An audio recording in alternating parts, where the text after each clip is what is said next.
Kashmir files असल में film नहीं है, कविता है वो। जो है कश्मीर फाइल्स में सारी बातें कश्मीर नरसंहार की नहीं है। इस फिल्म का एक हिस्सा है और मैं समझता हूँ एक चौथाई हिस्सा है जो जेएनयू के अर्बन नक्सल हमला करता है। गांधी पे आपने फिल्म बनाई, आपने तमाम जोधा अकबर जो जोधा कोई करेक्टर नहीं है उस पर आपने फिल्म बनाई, उससे माहौल नहीं खराब हुआ। कश्मीर फाइल से माहौल खराब हो जाता है कि अगर ये फिल्म आई है तो गोधरा पे भी बननी चाहिए। बिल्कुल बननी चाहिए। लोग गोधरा पे ही नहीं, छोटी अखबारों में छपी और सतवंत सिन्हा जो बहुत बड़े सॉफ्टवेयर बनते हैं बसों की सीटों के नीचे घुस गए। बार बार एक सवाल और आ रहा है इस वक्त कश्मीर फाइल्स के बाद है, उस वक्त सरकार किसकी थी?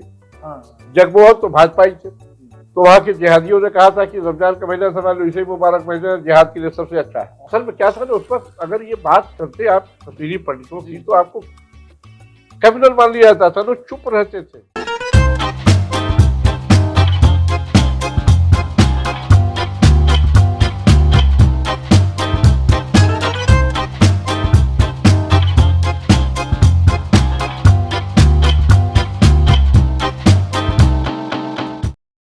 नमस्कार, मैं हूं आशुतोष वत्स और आप देख रहे हैं ट्रूली इंडियन पर हमारी खास पेशकश दी अनसेंसर्ड। एक फिल्म आई है इन दिनों हिंदुस्तान में, सिनेमा घरों में आग सी लगी हुई है। लोग फिल्म को देखने के बाद जो उनके एहसास हैं वो उनके आंखों से दिखाई पड़ रहे हैं। सिनेमा हॉल का जो माहौल है वो इतना गमगीन है कि लोग बस एक दूसरे की आंखों में देखते हैं और आंखों में ही चुपचाप एक दर्द है जिसको सह लेते हैं। इस समय हम लखनऊ में हैं और इस फिल्म पर कुछ ऐसा है जो बहुत लोगों ने सिर्फ देखा है, लेकिन कुछ लोग ऐसे भी हैं जिन्होंने इसको शायद दूर से देखा है, सुना है, कवर किया है एज ए जर्नलिस्ट। बहुत कुछ छपा था, बहुत कुछ दिखाया भी गया या बहुत कुछ नहीं भी दिखाया गया, जैसा कि इस फिल्म में एक पत्रकार पर आरोप भी लगता है। हमारे साथ इस समय लेखक, आप इनको कह सकते हैं, बहुत ही अच्छी किताबें लिखी गई हैं आपके द्वारा। पूर्व पत्रकार हैं, बहुत अच्छी अच्छी विवेचनाएं भी आपने करी हैं, कविता संग्रह भी है। सर आपका बहुत स्वागत है। हमारे साथ में दयानंद पांडे सर हैं, लखनऊ से आप हैं और बहुत वर्षों तक आपने पत्रकारिता करी है। लेखन के क्षेत्र में बहुत अहम योगदान रहा है, बहुत सारे अवार्ड से आप नवाजे भी गए हैं। सर आपने ये फिल्म देख ली है, आपने अपने सोशल मीडिया पे लिखा है। फिल्म सर आपने देखी है, मैंने भी देख ली है और हिंदुस्तान के मुझे लग रहा है कि बहुत सारे लोगों ने देखी है। जो रिएक्शन आ रहा है सर वो बहुत ही, आप शायद मेरी भाषा में अप्रत्याशित है। आपने भी सर ये मूवी देखी है और शायद मुझे लगता है हम लोग तो बहुत छोटे थे लेकिन आप शायद सर बड़े थे। जो दिखाया गया है सर और जो आप लोगों के समय में थी वो चर्चाएं क्या है, कुछ बताएं सर इसके बारे में। कश्मीर फाइल्स असल में फिल्म नहीं है, एक कविता है वो जो नरसंहार के खिलाफ है। कश्मीर फाइल्स असल में वो दुखती रग छूती है जो लोग अभी तक देख कर भी अनदेखा कर रहे थे। अभी तक देश में माहौल कुछ ऐसा था कि कश्मीरी पंडितों पर बात करना सांप्रदायिक हो जाना होता था, लोग चुप रहते थे। अपने ही देश में कश्मीरी पंडित बेवतन हो गए। अभी भी दिल्ली और जम्मू में लोग रिफ्यूजी कैंपों में हैं और हालत इतनी खराब है मोदी सरकार के 7 साल के बाद भी कि लोग वहां जाने की हिम्मत अभी भी नहीं जुटा पा रहे हैं। और जाने कभी वो हिम्मत जुटा पाएंगे कि नहीं जुटा पाएंगे, मुझे नहीं लगता कभी आगे 5-7 सालों में भी कश्मीरी पंडित कश्मीर कभी जाने की सोच भी पाएंगे। सोचिए फिल्म जब मैं देख रहा था तो इतना मतलब हाल खचाखच भरा हुआ था, हाल जो कहते एक भी सीट खाली नहीं और इतनी निस्तब्धता जो कहते फिल्म ड्रॉप साइलेंस। इंटरवल हुआ तो कुछ लोग भी उठे, ज्यादातर लोग इंटरवल में भी बैठे रहे, न सिर्फ बैठे रहे गुमसुम बैठे रहे। फिल्म जब खत्म होने को होती है तब जाके आखिरी में लोग जागते हैं, जैसे जैसे नींद से अचानक जागे हो। और मुझे अचानक लगा कि मैं सिनेमा घर में बैठा हूँ कि किसी राजनीतिक रैली में। अचानक योगी मोदी जिंदाबाद, भारत माता की जय। और फिर जब उस छोटे बच्चे शिवा को भी आखिर में गोली मारी जाती है, तो मुल्ला नाम लेकर लोग माँ बहन की गालियां देने लगते हैं। और जबकि वहाँ स्त्रियां भी, अच्छा उस जय जय नारेबाजी में स्त्रियां भी लगातार हैं, और सब लोग लगभग सब परिवार थे। यह आसान नहीं था कि पूरी फिल्म में आप चुप रहे और आखिर में अचानक आप जैसे दूध उबल के उफला जाए, गिरने लगे। वो दूध का उफलाना है और कुछ नहीं, जैसे है ना कि अचानक किसी को आप जैसे कोई स्प्रिंग हो, उसको लगातार आप दबाए रहे, अचानक उछल जाए, वो था। फिल्म में ऐसी कोई नई बात नहीं कही गई, और फिल्म जो है कश्मीर फाइल्स में सारी बातें कश्मीर नरसंहार की नहीं है, और 3 घंटे में आप 2.5 घंटे में कुछ इतना ज्यादा कह भी नहीं सकते। इस फिल्म की कमजोरी ये भी है कि बहुत सारी बातें वो संवाद के मार्फत करते, दृश्य के मार्फत नहीं करते, और फिर बार बार फ्लैशबैक में जाते हैं। कई बार है। और वो गुलजार की याद आती है, वो भी फ्लैशबैक बहुत जाते हैं। और लेकिन फिल्म की अपनी एक सीमा होती है। अच्छा, बहुत कम लोग जानते हैं कि ये फिल्म बनाने वाले विनोद अग्निहोत्री भी पत्रकार ही है, IIMC के पढ़े हुए हैं। बरखा दत्त और गौरी लंकेश जैसी लोग इनके बैचमेट है जी, बैचमेट। और सोचिए, और वो IIMC मतलब जेएनयू कैंपस है, बहुत बड़ी। हाँ, तो उस जेएनयू कैंपस को भी देखा। ये फिल्म असल में 2 कारणों से चर्चा में है। सिर्फ कश्मीरी पंडितों के नरसंहार की बात की वजह से नहीं है।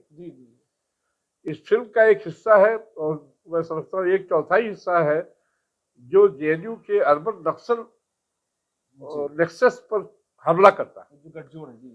बहुत जबरदस्त हमला है ये फिल्म। वो कश्मीरी पंडितों का नरसंहार कम है, और जेएनयू का जो नक्सल अर्बन नक्सल नेक्सस है, उस पर हमला बहुत ज्यादा है। और उसमें पल्लवी जोशी जो एक्टर है, एक्ट्रेस है, उनका रोल इतना लाजवाब है कि पूछिए मत। सोचिए इस फिल्म की यात्रा कि अनुपम खेर जो पुष्कर नाथ भट्ट की भूमिका में है, मास्टर है, और उनको पूरा श्रीनगर जानता है, क्या कमिश्नर क्या डॉक्टर, सब लोगों के दोस्त है और सभी है। और वो आदमी जब मारा जा रहा है, लोगों को फोन कर रहा है, और कोई उसकी हेल्प नहीं कर रहा। नहीं, करना चाहते हैं लोग, कर नहीं पा रहे। डॉक्टर को फोन करता है कि एम्बुलेंस लेके आओ, और डॉक्टर ही वहाँ आतंकवादियों के चक्कर में फंस जाता है, नहीं आ पाता, वो मर जाता है उसका बेटा। और बल्कि एक डायलॉग मुझे भूलता नहीं, वो कहता है तू जहाँ जहाँ खून बहरा हुआ कपड़े बांध दो। उसने कहा कितने कपड़े भी नहीं घर में, कहाँ मैं कपड़े बांधू, इतने कपड़े तो घर में है नहीं। इतनी गोलियां लग गई। हाँ, गोलियां लगी। गोलियां क्या लगी है, तो फिल्म की यह है कि एक पड़ोसी है जो जिसकी नजर उनके घर पे है, वो भी है, मुस्लिम है, और जाहिर है कि मुस्लिम होगा। तो फिल्म में क्या है कि पुष्कर नाथ भट्ट शिवरात्रि की तैयारी में शंकर की भूमिका में वो को रोल करना है, नाटक करना है। शंकर के मेकअप लगाए बैठे हो, नाटक होने वाला। अचानक फोन आता है घर से उनके कि शिवा नहीं आया, शिवा उनका पोता है। तो शंकर के मेकअप में ही निकल लेते हैं।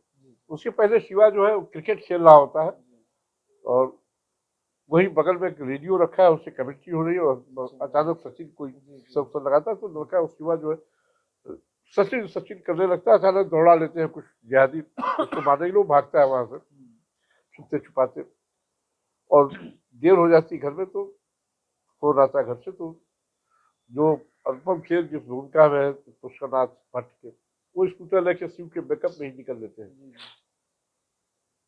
मेकअप भी नहीं उतार पाते। कौन से खासे शिवा मिल जाता है, उसको स्कूटर लेके चलते हैं। अचानक एक पुलिस जीप आती है, वो कहती है अरे मास्टर साहब, एक पुलिस वाला कहता है मास्टर साहब आप कहाँ से इधर आ गए, कहता फिर आइए पीछे पीछे। वो पीछे पीछे चलते तो जीप को ही ब्लास्ट करता है, तो मतलब लोग मार देते हैं, गोला उड़ जाता है। खैर वो घर पहुंचते हैं, वहां आतंकवादी पहुंचे हुए हैं के घर में पहले से, और जो इनकी बहू है शारदा पंडित, तो सही घटना है, मतलब शारदा पंडित का जिक्र जगह जगह फिल्मों के अलावा भी हुआ है लगातार। वो अपने पति से जब दरवाजा खटखटाते हैं आतंकवादी, तो समझ जाती है, कहती है कि तुम चावल के डब्बे छुप जाओ, तो कहता कायर हो क्या, तो बहुत कहती है कि नहीं छुप जाओ, नहीं मार देगा।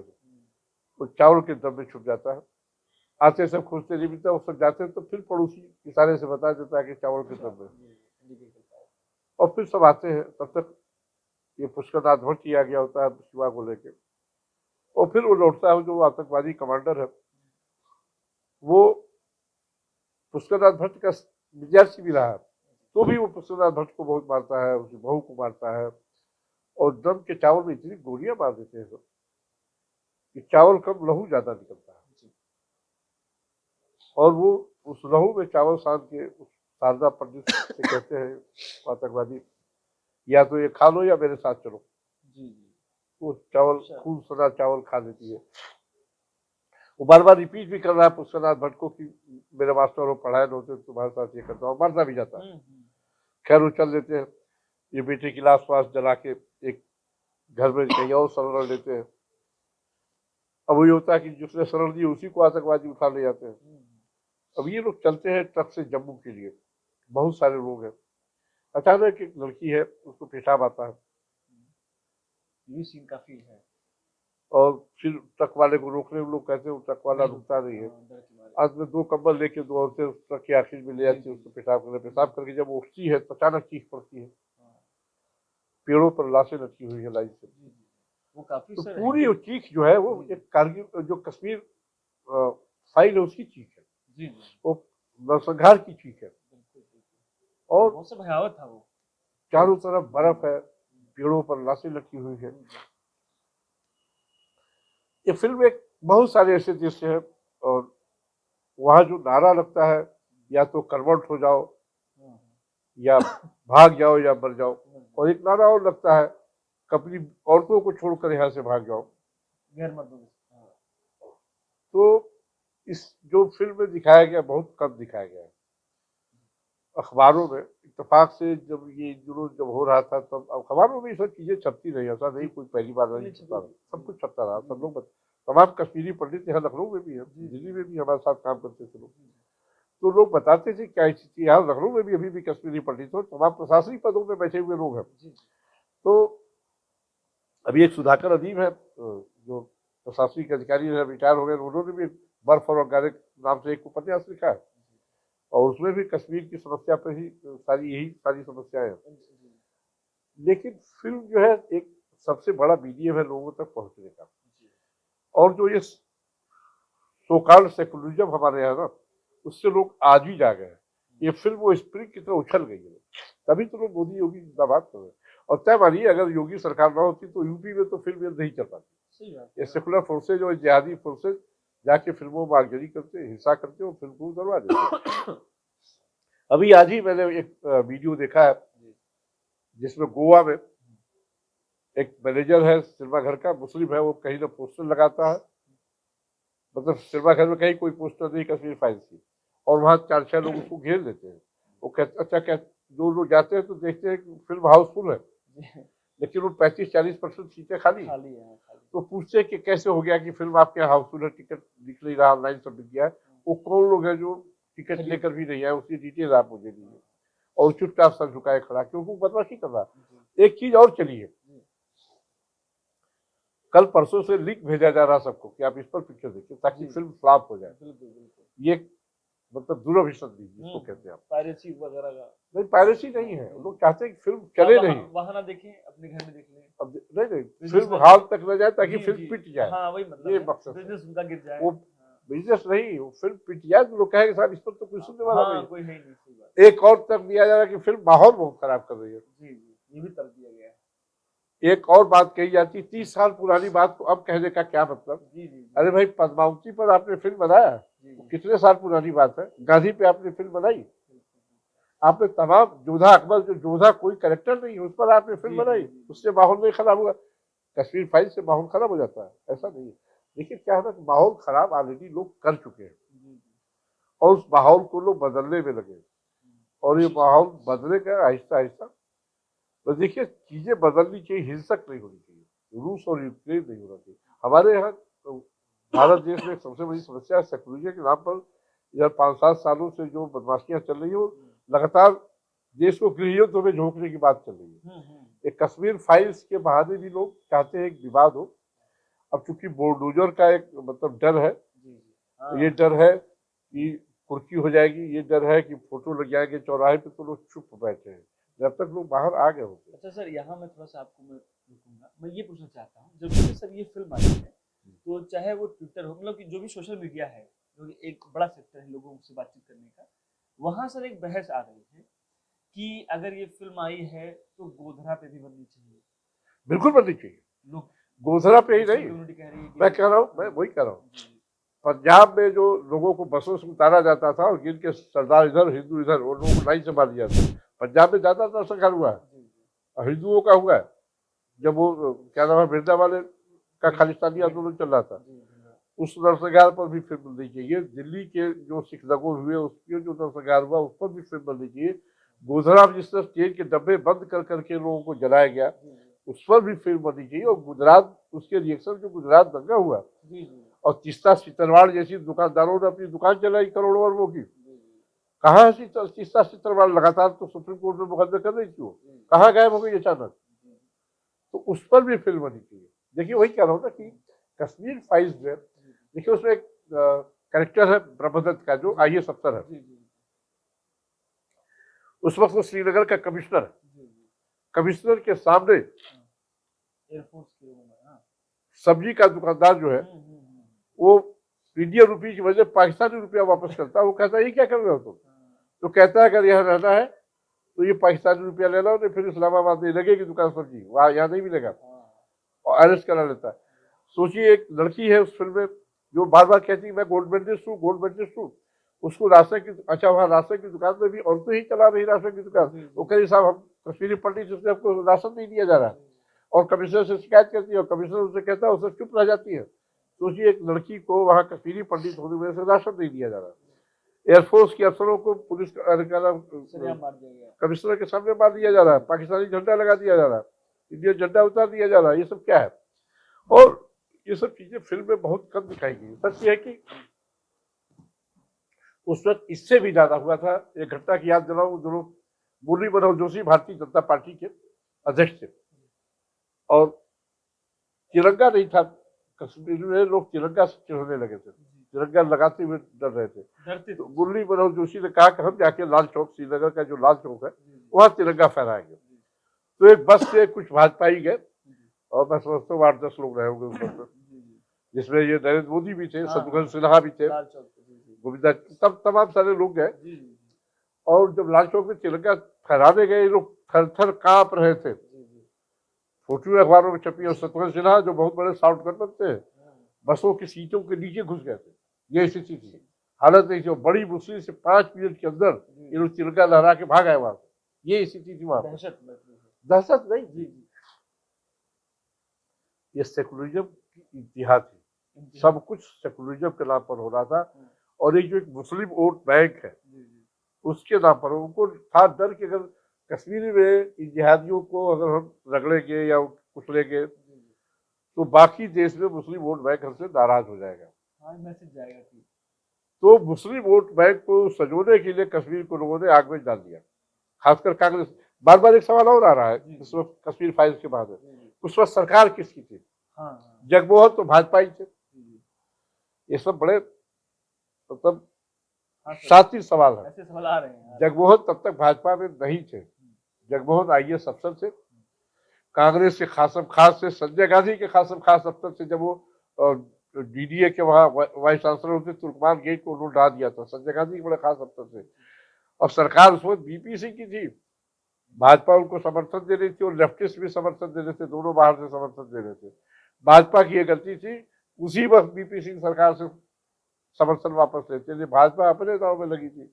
और तो जब आडवाणी को अरेस्ट किया गया तब भाजपा ने BP सिंह सरकार से समर्थन वापस लिया। भाजपा की भी गलती कहीं से कम नहीं है, मैं कह रहा हूँ।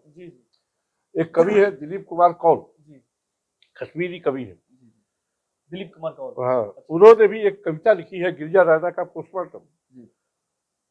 गिरजा रैना सही घटना वो भी है। उसमें भी क्या होता है कि 20 साल की एक लड़की है जो टीचर है, जो ये जिहादी आतंकी है, उसके परिवार के सामने ही उसके साथ बलात्कार करते हैं, सामूहिक बलात्कार करते हैं, और उसको आरा मशीन में चीर देते हैं। बहुत तो ऐसी अनेक घटनाएं हुई। इस फिल्म में भी वो घटना, एक दूसरी घटना है शारदा पंडित की है, इसको पब्लिकली दंगा कर दिया जाता है और जिंदगी उसको भी आरा मशीन में डाल दिया जाता है। जो पुष्कर नाथ भट्ट जिसकी भूमिका करे उसकी बहू है, उसके साथ यही होता है। और इस तरह की तमाम घटनाएं तब भी सामने आती रही है। दिलीप कुमार कौल की एक और कविता है कि सब अयोध्या चले गए। हुआ यह कि कश्मीर में मंदिर बहुत थे, सारे मंदिर और नदियों के किनारे थे, नदियों के किनारे तोड़ तोड़ के नदियों में बहा दिए गए। कश्मीरी पंडितों के घर छीन लिए। लोग कहते कश्मीरी पंडितों की बात क्यों करते, हिंदुओं की बात करिए। वहाँ कश्मीरी पंडित ही हिंदू था, वही रहता था, वही सब कुछ करता था। अभी इस फिल्म में कश्मीर फाइल्स में एक चीज और सामने आई है, जो कृष्णा का रोल उसमें है, जो दर्शन कुमार ने किया है। जब वो लौटता है, पहले तो प्रोफेसर राधिका मेनन के ब्रेन वॉश में है और वो वापस जाता है वहाँ। राधिका मेनन वहाँ तमाम सारे टेररिस्ट के नंबर देती है, उनसे जाकर मिलता उलता भी है और कहती है कि वहाँ इंटरनेट बंद है, ये है, उनके साथ उनका हक मारा जा रहा है, ये सारी बातें। वो जाकर उनसे मिलता भी है, पता चला कि वही टेररिस्ट है जिसने उसकी माँ को भी मारा था, वही टेररिस्ट है जिसने भाई की सीमा को भी मारा था। तमाम सारी बातें। ये वो अपने को कहता है कि मैं फ्रीडम फाइटर हूँ, फ्रीडम नहीं बोलता, कहता फ्रीडम फाइटर हूँ, फ्रीडम फाइटर है, जबकि वो आतंकवादी है। और वो इसमें एक और चीज आता है, उसमें इंदिरा गांधी और अटल बिहारी की बात तारीफ करता हूँ, इसलिए अटल बिहारी वाजपेयी भी थोड़ा उदारवादी थे और वो कश्मीरियत जमहूरियत की बात करते थे। वहाँ कश्मीरियत जमहूरियत रही नहीं गई है तो काहे किसी बात कर रहे अटल बिहारी वाजपेयी। अच्छा, अटल बिहारी वाजपेयी याद होगा जब प्रधानमंत्री थे तो उन्होंने एक बार सीज फायर का कर दिया था कि हम रमजान के महीने में नहीं करेंगे, कोई फौजी कार्रवाई नहीं करेंगे। तो वहाँ के जिहादियों ने कहा था कि रमजान का महीना समझ लो इसे मुबारक महीना जिहाद के लिए सबसे अच्छा है, और उनका जिहाद नहीं रुका, इनका मिलिट्री फौजी कार्रवाई रुकी। आप याद कीजिए 2014 के पहले वहाँ रोज तो पत्थरबाजी होती, हर जुमे को कम से कम पत्थरबाजी होती थी। मस्जिद से नमाज पढ़ के निकले पत्थरबाजी शुरू, और वो ये नहीं देखते कि कौन है क्या नहीं है।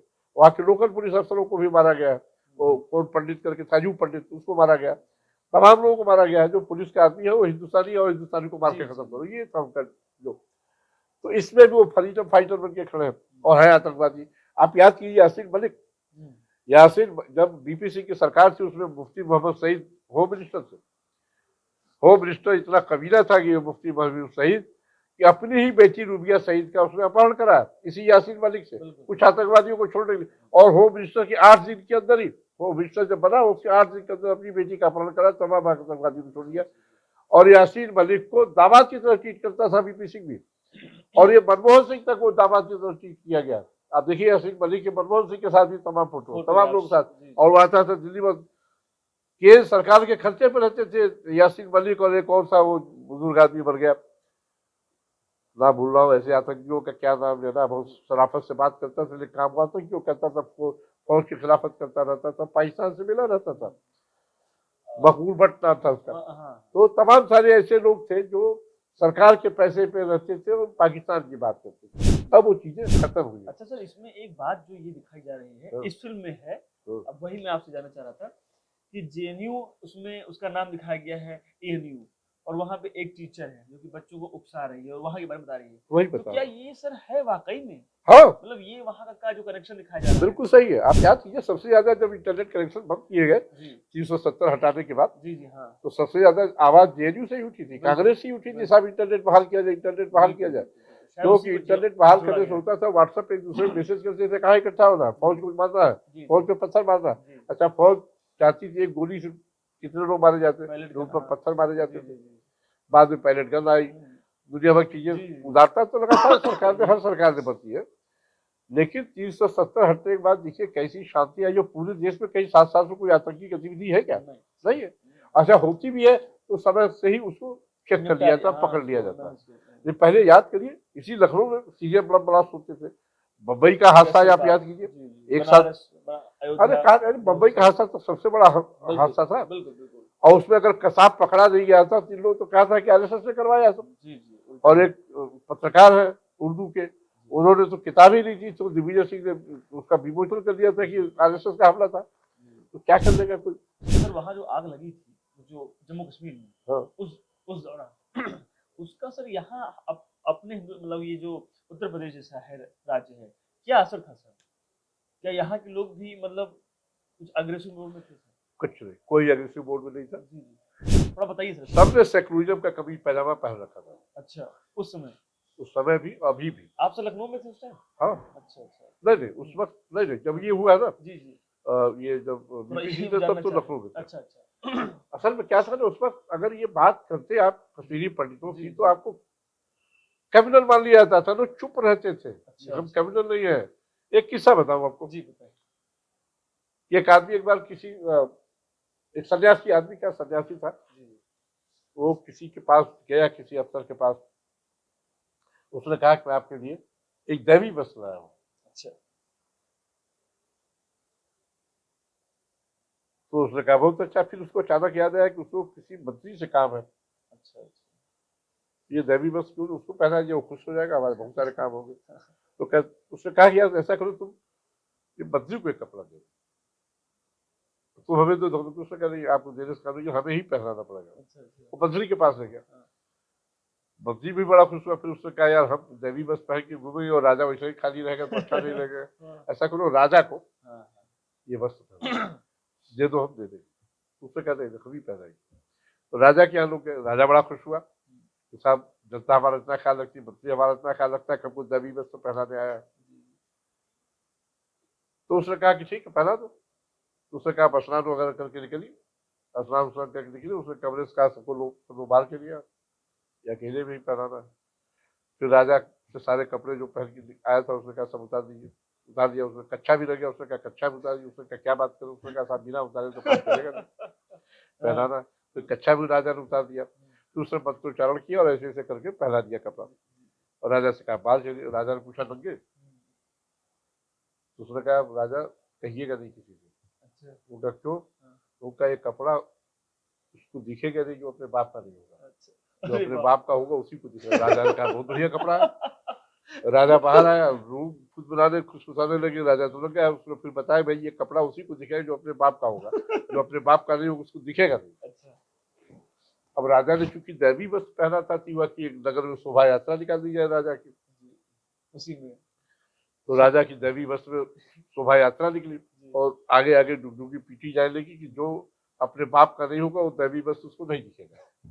अब नगर के सड़क के किनारे सारी प्रजा खड़ी, बहुत बढ़िया वस्त्र है, बहुत बढ़िया कपड़ा है, ये है वो, करने लगे। अच्छा, एक गांव से एक देहाती आदमी आया था, उसके कंधे पे उसका बेटा बैठा था। तो बेटे ने पूछा बापू राजा नंगा क्यों है। उससे 12 बच्चे को उसने कहा देख ले लो कितना अच्छा कपड़ा पहने, तुमको नंगा दिख रहा है। जी, वो घर गया वापस। उसने अपनी बीवी को भी मारा। अब पूछा कि बोल किसका बच्चा है। अच्छा, तो ये एक नैरेटिव कर दिया गया हमारे सेकुलरिज्म का कि जो अपने बाप का नहीं होगा, जो सेकुलरिज्म का विरोध करेगा वो अपने बाप का नहीं होगा। एक नैरेटिव रच दिया गया था। जबरदस्ती मतलब। तो वही है जी, जी। राजा नंगा नहीं है, हाँ, हाँ। भले नंगा है बट तो आपको कहना नहीं है आप साहब कि आप कश्मीरी पंडित आप तकलीफ में है क्या। एक नैरेटिव जो रचा गया ना, जी, जी, उसमें ये सारी चीजें दबती गई। अच्छा इतना कुछ हुआ कश्मीरी पंडितों के साथ, जी। कभी कश्मीरी पंडितों ने आज तक हथियार नहीं उठाया, नहीं, क्योंकि वो हिंसक नहीं थे। देखिए इस फिल्म में भी बात आती है। जी, उसमें है सर एक लाइन। नहीं नहीं ये नहीं, मैं दूसरी बात कर रहा जी, हूँ। जी, कश्मीर बसाया किसने, वो सब कहते हैं ना कश्मीर हमारा, हम जी, जी, मुसलमानों ने बसाया, ऐसा नहीं है। उस फिल्म में भी बात है, जो सच्चाई भी यही है कि ऋषि कश्यप ने हाँ, कश्मीर को बसाया। आदि शंकराचार्य ने जाके वहां तपस्या जी, की जी, है। उसमें स्पीच है लास्ट में। हाँ, उसमें मतलब कृष्णा की स्पीच जी, में जी, और भी चीजें जो उसने नहीं बताई, जैसे सूफी है। हाँ, बहुत सारे लोगों को जानकारी गलत है कि सूफी मुसलमान होता है। गलत। सूफी मुसलमान नहीं होता। सूफी एक बिल्कुल अलग संप्रदाय है। सूफी और मुसलमानों से निकला नहीं है सूफी, ये भी जान लीजिए। मुसलमान कुछ अपने को सूफी सूफी कहने लगते हैं और सूफी के चक्कर में वो अपना जिहादी पार्ट भी अदा करते रहते हैं। सूफी तो इतने त्यागी लोग हैं कि सोचिए कश्मीर में जब आए तो सूफी जो है दाना दाना बटोरते हैं, जैसे चिड़िया दाना दाना बटोरती है, उससे दाना दाना बटोर के भीख नहीं मांगते हो, जी, जी, दाना दाना जंगलों में बटोर के खाते उसी हैं। पे अपना जीवन। वो जो रुई होती है ना उसको एक एक कर ढूंढ ढूंढ के उससे कपड़ा बनाते हैं तो वो पहनते वो हैं। सीफूड। वो किसी से भिक्षा भी नहीं लेते और सिर्फ जैसे चिड़िया अपना भोजन बस तैयार करती है उसी तरह से वो अपना भोजन तपस्या करते मतलब हैं। एक प्रकार की तपस्या। तपस्या नहीं है, तपस्या बहुत छोटा शब्द है सूफियों के आगे। अच्छा, लेकिन ये जिहादियों ने अपने को सूफी भी कहना शुरू कर दिया, सूफिया कलाम कहना शुरू कर दिया। जी, जी, अब सोचिए ना कि ये ऐसा क्यों है कि पूरी दुनिया में इस्लाम बदनाम है, बदबू करता है, तो कैसे कश्मीर में न करता। अच्छा हुआ कि हमसे भी कई लोगों ने पूछा समीक्षा लिखने के बाद, ऐसा हुआ वैसा हुआ। और देखिए क्या है ना कि अभी भी अब इधर 370 खत्म होने के बाद हुआ है, वहां के जो मुसलमान थे यहाँ के जमादारों को वापस नहीं आने दे रहे थे। अच्छा। जमादार वहां का नागरिक नहीं था, वो वोट नहीं डाल सकता था। कश्मीर में अब हो रहा है ना 305 सुप्रीम कोर्ट का कोई ऑर्डर नहीं चलता था, ये दिक्कत थी। तिरंगा वहां कहती थी महबूबा मुफ्ती की कोई तिरंगा उठाने वाला नहीं मिलेगा। वहां 2 झंडे चलते थे, तिरंगा भी और कश्मीर का झंडा भी। अब कश्मीर का झंडा खत्म हुआ, वहां कह रहा सुप्रीम कोर्ट का ऑर्डर नहीं चलता था, वहां तमाम सारे केंद्रीय कानून नहीं चलते थे। वो तो फौज आज भी, बहुत ईमानदारी से मैं कहना चाहता हूँ, कश्मीर आज भी भारत के पास नहीं है। वहां के लोग भारत के खिलाफ है, इतना भर दिया गया उनको। वो तो फौज के बूते आप कब्जा किए हुए, सीधी सी बात है। और अगर ये 370 न हटता तो तय मानिए रूस और यूक्रेन का युद्ध होता भारत में। कश्मीर यूक्रेन यूक्रेन क्या है, कश्मीर का हिस्सा, रूस का हिस्सा था ना। ऐसे ही किसी और के बहकावे में अभी भी वो पाकिस्तान की बात करते हैं, डायलॉग की बात, बार बार डायलॉग और कॉन्स्टिट्यूशन ऐसे बोलते हो। कॉन्स्टिट्यूशन जो मानते हैं तो शरीयत मानते हैं। कॉन्स्टिट्यूशन खाली कुंडल कवच के लिए अपनी लिखा है शरीयत को लागू करने का, अपनी बदतमीजियों को लागू करने। शरीयत मतलब इस्लामी बदतमीजी, सीधी सी बात है।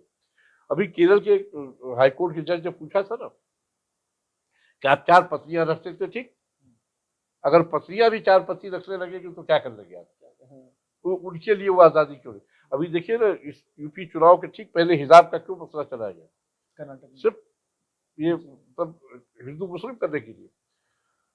अब दिक्कत है ना कि मुलायम सिंह यादव जैसे लोग, अखिलेश यादव जैसे लोग, मायावती जैसे लोग, मायावती ने देखिए इतनी हार के बाद भी कहा कि मुसलमानों ने ठीक नहीं किया। पिछली बार भी उन्होंने कहा था, 2017 में भी यही बात मायावती ने दोहराई थी, मुसलमानों ने ठीक किया। इस बार जब एक पर आ गए तो कह मुसलमानों ने ठीक नहीं किया। मतलब मुसलमानों का वोट इनको इतना अजीज है कि देश जाए भाड़ में, पहले मुस्लिम वोट चाहिए। ये सर अगर सपोज करिए यही फिल्म, जैसे अभी हम लोग डिस्कस कर रहे थे, अगर यही फिल्म यूपी इलेक्शन 2022 के पहले आ गई होती तो क्या होता सर? रिजल्ट और ज्यादा भाजपा के पक्ष में गया। अखिलेश यादव की जो पार्टी है, मुझे लग रहा है वो तो एकदम साफ हो जाते। हाँ, शायद 47 सीट भी नहीं पाते, शायद क्योंकि ऐसा माहौल बिल्कुल बिल्कुल तो 47 सीट भी शायद ना पाते। अगर सर बीजेपी चाहती तो ऐसा तो कर सकती। बीजेपी की चाहने से नहीं होता है ना। नहीं, वही मैं देखिए 2 दिक्कतें थी, क्योंकि लोग से बात कर रहे हैं। अरे भाई फिल्म तो बिजनेस है ना। जी कोरोना लगा हुआ था, वो कैसे जारी करता? फ्लॉप कराने के लिए फिल्म। तो कोरोना ना होता तो फिल्म तो अपने आप फिल्म बन के तैयार बैठी थी। सवाल ये नहीं है, सवाल कोरोना था, फिल्म तो तैयार बैठी थी, थोड़ा कि मतलब अभी तैयार हुई है। फिल्म तो रिलीज नहीं कर रहा था इसलिए कि कोरोना खत्म हुआ, जब फिल्म सिनेमा घर ही बंद थे। अब दिखाते कहाँ थे? अब दिखा रहा है। अगर यही कोरोना खत्म हो गया था जनवरी में, ये दिखा दिया गया होता, उसमें फिल्म की या सरकार की या फिल्म मेकर की कहीं कोई गलती नहीं, टाइमिंग की गलती है कि वो कोरोना प्रोटोकॉल का सिनेमा घर खुल नहीं सकते थे तो आ नहीं सकता था। देखिए उस फिल्म में कश्मीर फाइल्स में मुझे कश्मीरी बिल्कुल एक शब्द नहीं आता। उसमें कहीं कहीं कश्मीरी लोक गीत है, हाँ, छोटे एक 2 मिनट की क्लिपिंग। सोचिए कि कश्मीरी नहीं आती, तमाम लोगों को नहीं आती, लेकिन वो गीत क्या असर डालते हैं आप पर। तो वो जो दुख है, जो कश्मीरी पंडितों की यात्रा है, वो बर्फ की तरह धीरे धीरे गीतों में गलती चलती है। तमाम कश्मीरी शब्द उसमें जगह जगह याद आते, मतलब इस्तेमाल किए गए। उसमें गनीमत है कि अंग्रेजी कैप्शन डाले गए, उसमें हिंदी कैप्शन भी डाला जाना चाहिए। सब लोग अंग्रेजी भी नहीं जानते। मैं भी बहुत कम अंग्रेजी जानता हूँ, पूरी अच्छी तरह अंग्रेजी नहीं जानता, थोड़ा थोड़ा जानता हूँ। तो उसमें हिंदी कैप्शन की भी व्यवस्था की जानी चाहिए, वो गलती की है लोगों ने। देखिए कश्मीर फाइल्स जो फिल्म नहीं है, वो एक तरह से चेतना का प्रतीक है।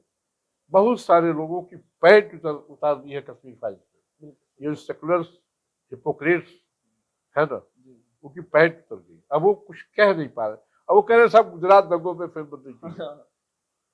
बिल्कुल बननी चाहिए। पाएंगे आप गुजरात दंगों पे जब फिल्म बनाएंगे या जो भी नैरेटिव चेक करेंगे, उसमें गुजरात सरकार द्वारा प्रायोजित दंगा नहीं था।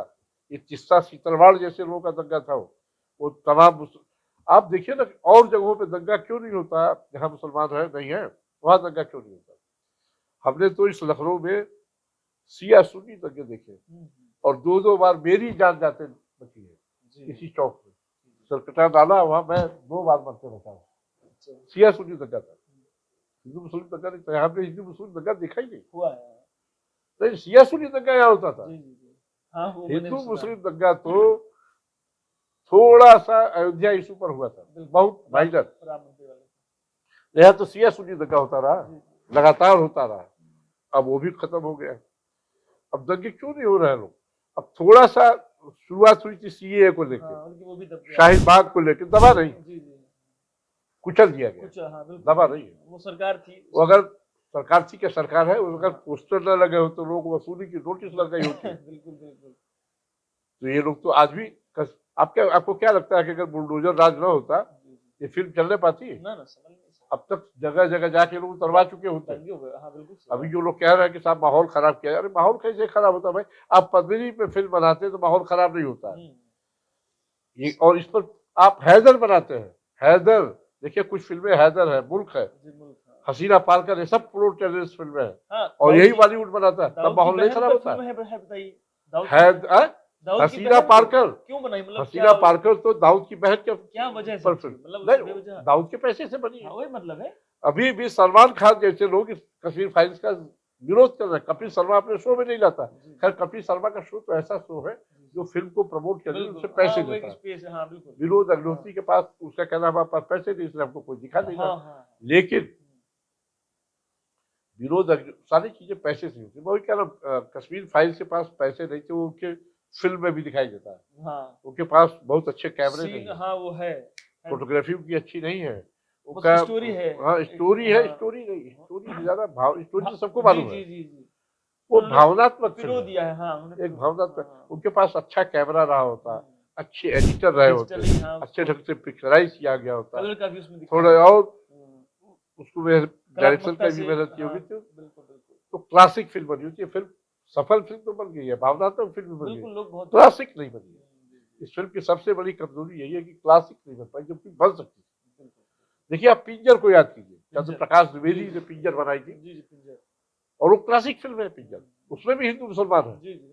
तो वो माहौल नहीं खराब करती, और ये माहौल खराब कर देती है। ऐसा कैसे हो सकता है? बंटवारे पे तमाम फिल्में बनी है, गांधी फिल्म बनी है, उसमें हिंदू मुसलमान तक के दिखाए जाते हैं, उसमें माहौल नहीं खराब होता।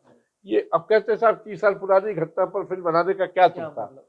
अरे आप इतने गांधी पर फिल्म बनाते हैं, अम्बेडकर पर फिल्म बनाते हैं, पद्मिनी पर फिल्म बनाते हैं, दुनिया में जोधा अकबर, जोधा नाम की कोई करेक्टर है नहीं इतिहास में आपको, इस पर आप फिल्म बनाते हैं और माहौल नहीं खराब होता। इस पे माहौल खराब हो इसमें रहा है। माहौल खराब हो जाता। फिल्म तो बननी चाहिए, अकबर को बहुत बड़ा माना जाता है ना, जी, जी। जो उदारवादी, उसको बहुत मीरा बाजार लगाता था लाल किले में, जी, जी। हिंदू राजाओं की औरतों को जो लूट खिलाता तो वह मीरा बाजार लगाता था अकबर, अकबर। उसके लिए हम लोग के इतना फिक्शन बनाया अरे गया है। पढ़ाया नहीं क्या उसको ना? हाँ, वही। अकबर की 36 रानियां थी, किसी ने बताया है क्या? खाली जोधा अकबर, जोधा अकबर, जी, 36 रानियां है अकबर के पास। वाजिद अली शाह इसी लखनऊ में 5000 रानियां रखते थे। 5000? जी, माहौल नहीं खराब हुआ आज तक, नहीं हुआ। तो वो 5000 रानियां रख सकते थे। कैसरबाग इलाका पूरा रजवाड़ा था। अच्छा सर, एक सवाल है। कैसरबाग जी, इलाके में जी, कोई किसी पुरुष का प्रवेश वर्जित था, जी, जी, पूरा जो कैसरबाग इलाका है। जी, हैदर नवाब क्या नाम है, जी, जी। वाजिद अली शाह का वो रजिवास था पूरा। अच्छा सर, एक मेरा इसमें सवाल था सर। आप तो सर बहुत वर्षों से आपने लोगों को देखा, बहुत नजदीक से देखा, आप जर्नलिज्म भी किए सर। ये जो सेकुलरिज्म का जो मामला है सर, ये मतलब आज जो स्थिति चली, आज तो जो है सोशल मीडिया है, फेसबुक वगैरह है। उस जमाने में सर कि जो एजेंडा वाइज लोग बात करते थे, क्या था सर? ये कैसे लोग करते थे मतलब? तब सोशल मीडिया नहीं था ना, तो कैसे सर मतलब? वही कह रहा हूँ, हाँ। तुम एक एनार्की थी एनार्की थी जी, कम्युनिस्टों की, हावी थे सर वो। हावी नहीं थे, उन्हीं की दुनिया थी। अच्छा अच्छा। आज भी मीडिया में वही लोग हैं, अच्छा, आज भी वही लोग हैं, वामपंथी ऐसे बोल आज भी सारे एकेडमिक्स पदों पर अभी भी वही लोग हैं, वामपंथी अभी भी सारे पाठ्यक्रमों में भी वही लोग हैं। जी मोदी सरकार उनको पाठ्यक्रमों से भी बाहर नहीं कर पाई है, जी। उनको एकेडमिक्स पदों पर से बाहर नहीं कर पाई है। मीडिया तो खैर चलिए प्राइवेट मसला है, उसमें बाहर करे न करे उनका वो निजी मसला है, चैनल मालिकों का या अखबार मालिकों का। लेकिन एकेडमिक्स पदों पर अभी भी वामपंथी खड़े हैं। तमाम जो इंस्टीट्यूशन है उसमें भी अभी आपको मालूम है योगेंद्र यादव क्या है, बहुरूपिया है। एनसीईआरटी में थे योगेंद्र यादव। एनसीईआरटी मतलब जो पाठ्यक्रम तैयार करती है भारत सरकार, की तरफ योगेंद्र से यादव बच्चों के लिए। जी, किसान नेता जो अपने आप को कहते हैं। वो कुछ भी नहीं, बहुरूपिया है। अच्छा, वो किसानों में किसान नेता बन हाँ, जाते दिल्ली हैं, में भी थे। वो हाँ, सैफालिस्ट भी बन जाते बिल्कुल हैं। आम आदमी पार्टी में भी रहे। ये मैं उन्हीं के लिए तो मोदी ने कहा था कि वो परजीवी है, परजीवी है। परजीवी है। अच्छा, ये देखिए ना, राकेश टिकैत आज कहाँ है? हाँ, मैं आपको दावे के साथ कह रहा हूँ कि राकेश टिकैत की हालत आजम खान से भी बुरी होने वाली है, होगी। होने वाली है, अच्छा, होने वाली है। बिल्कुल। आज राकेश टिकैत ने जिस तरह का खुराफाताना काम किया है ना, अभी तक लोग सिर्फ टाल रहे थे। अब उनकी संपत्तियों पर, जो अवैध संपत्तियां, उन पर बुलडोजर चलने ही वाला है, पक्का जानिए। बहुत अवैध संपत्तियां राकेश किसान टिकैत के पास। आंदोलन के बाद से या उसके पहले मतलब? किसान आंदोलन शुरू पहले से भी है। पहले, हाँ। अवैध संपत्ति एक दो दिन में बनती, जैसे कश्मीर समस्या एक दो दिन में नहीं बनी थी। वर्षों जो लोग की। बार बार कहते हैं ना कि जगमोहन ने किया, जी, अरे जगमोहन को तो किसी तरह से जाकर वहां काबू किया। जगमोहन ने तो, सच्चाई है कि कश्मीरी पंडितों की जान बचाई। उसने वहां लोगों को वकील उपलब्ध कराया कि भैया यहाँ से भगो, हम नहीं बचा पाएंगे। उसने कहा कायदे से बीपी सिंह प्राइम मिनिस्टर थे, उनको वहां फौज उतार देनी थी उसी वक्त। अगर फौज उतर गई होती, कोई कश्मीरी पंडित वहां से नहीं निकला होता। पुलिस भी टेररिस्टों के साथ थी, हाँ, वो तो दिख रहा है। अभी भी है। उनका पूरा ब्रेन वॉश हो चुका है। वो तो अपने को फ्रीडम फाइटर बोलते हैं। Freedom fighter. फ्रीडम नहीं, फ्रीडम, फ्रीडम, हाँ, उनकी भाषा में। फ्रीडम फाइटर आज भी अपने को कहते हैं। भगत सिंह कहते हैं अपने आप को, शर्म नहीं आती उनको। अगर बीपी सिंह ने उसी वक्त, और एक्चुअली ये आज बीपी सिंह की लगाई नहीं है। नहीं जी, अच्छा, बीपी सिंह ने अच्छा, बीपी सिंह भी सेकुलर वोटों के बहुत बड़े मसीहा थे, तो करते तो क्या करते। यहाँ एक्चुअली नेहरू ने तो सुलगाई थी, इंदिरा गांधी ने उसको दबा के रखा, राजीव गांधी ने उसको सुलगा दिया फिर से। नेहरू ने आज भाई, अगर कश्मीर को आप नहीं ले पाए ठीक से, नहीं हरि सिंह को, राजा हरि सिंह को समझा पाए, पटेल से आपने कहा कि मैं कश्मीर का रहने वाला, मैं समझाऊंगा, पटेल को वहां से हटा दिया आपने। तो बार बार ये सब भाजपा ही लोग कहते हैं ना कि अगर पटेल प्राइम मिनिस्टर होते या कश्मीर मसला उनके हाथ में होता तो निपटा नहीं होते। तो वहां वो फंस गए। फिर बाद में शेख अब्दुल्ला को उन्होंने आगे कर दिया। शेख अब्दुल्ला को आगे करना ही गलत हो गया कश्मीर में, और जो पीओके आपने रहने दिया वह भी गलत हो गया। पीओके ना होता तो कश्मीर में जिहादी ताकतें न हो, पीओके। और ये जो कश्मीरी पंडितों को भागने की बात हुई है, राजीव गांधी ने वो लोगों को सड़की बनाया वहां पे, जिहादियों को, और बीपी सिंह के समय वो उछाल मार गया। बीपी सिंह स्पॉन्सर से कहाँ था इसका? पाकिस्तान से, और सब जानते थे। अरे कौन नहीं जानता था। जी, हाँ, वही मतलब ये एक सवाल है कि भारत सरकार क्या था उस समय? ये सब छुपी चीजें नहीं है। तब उन दिनों सोशल मीडिया में, हाँ, ये मोबाइल नहीं, यही मैं पूछ रहा था कैसे सोशल मीडिया ने सेकुलर चैंपियंस की हालत खराब कर दी है।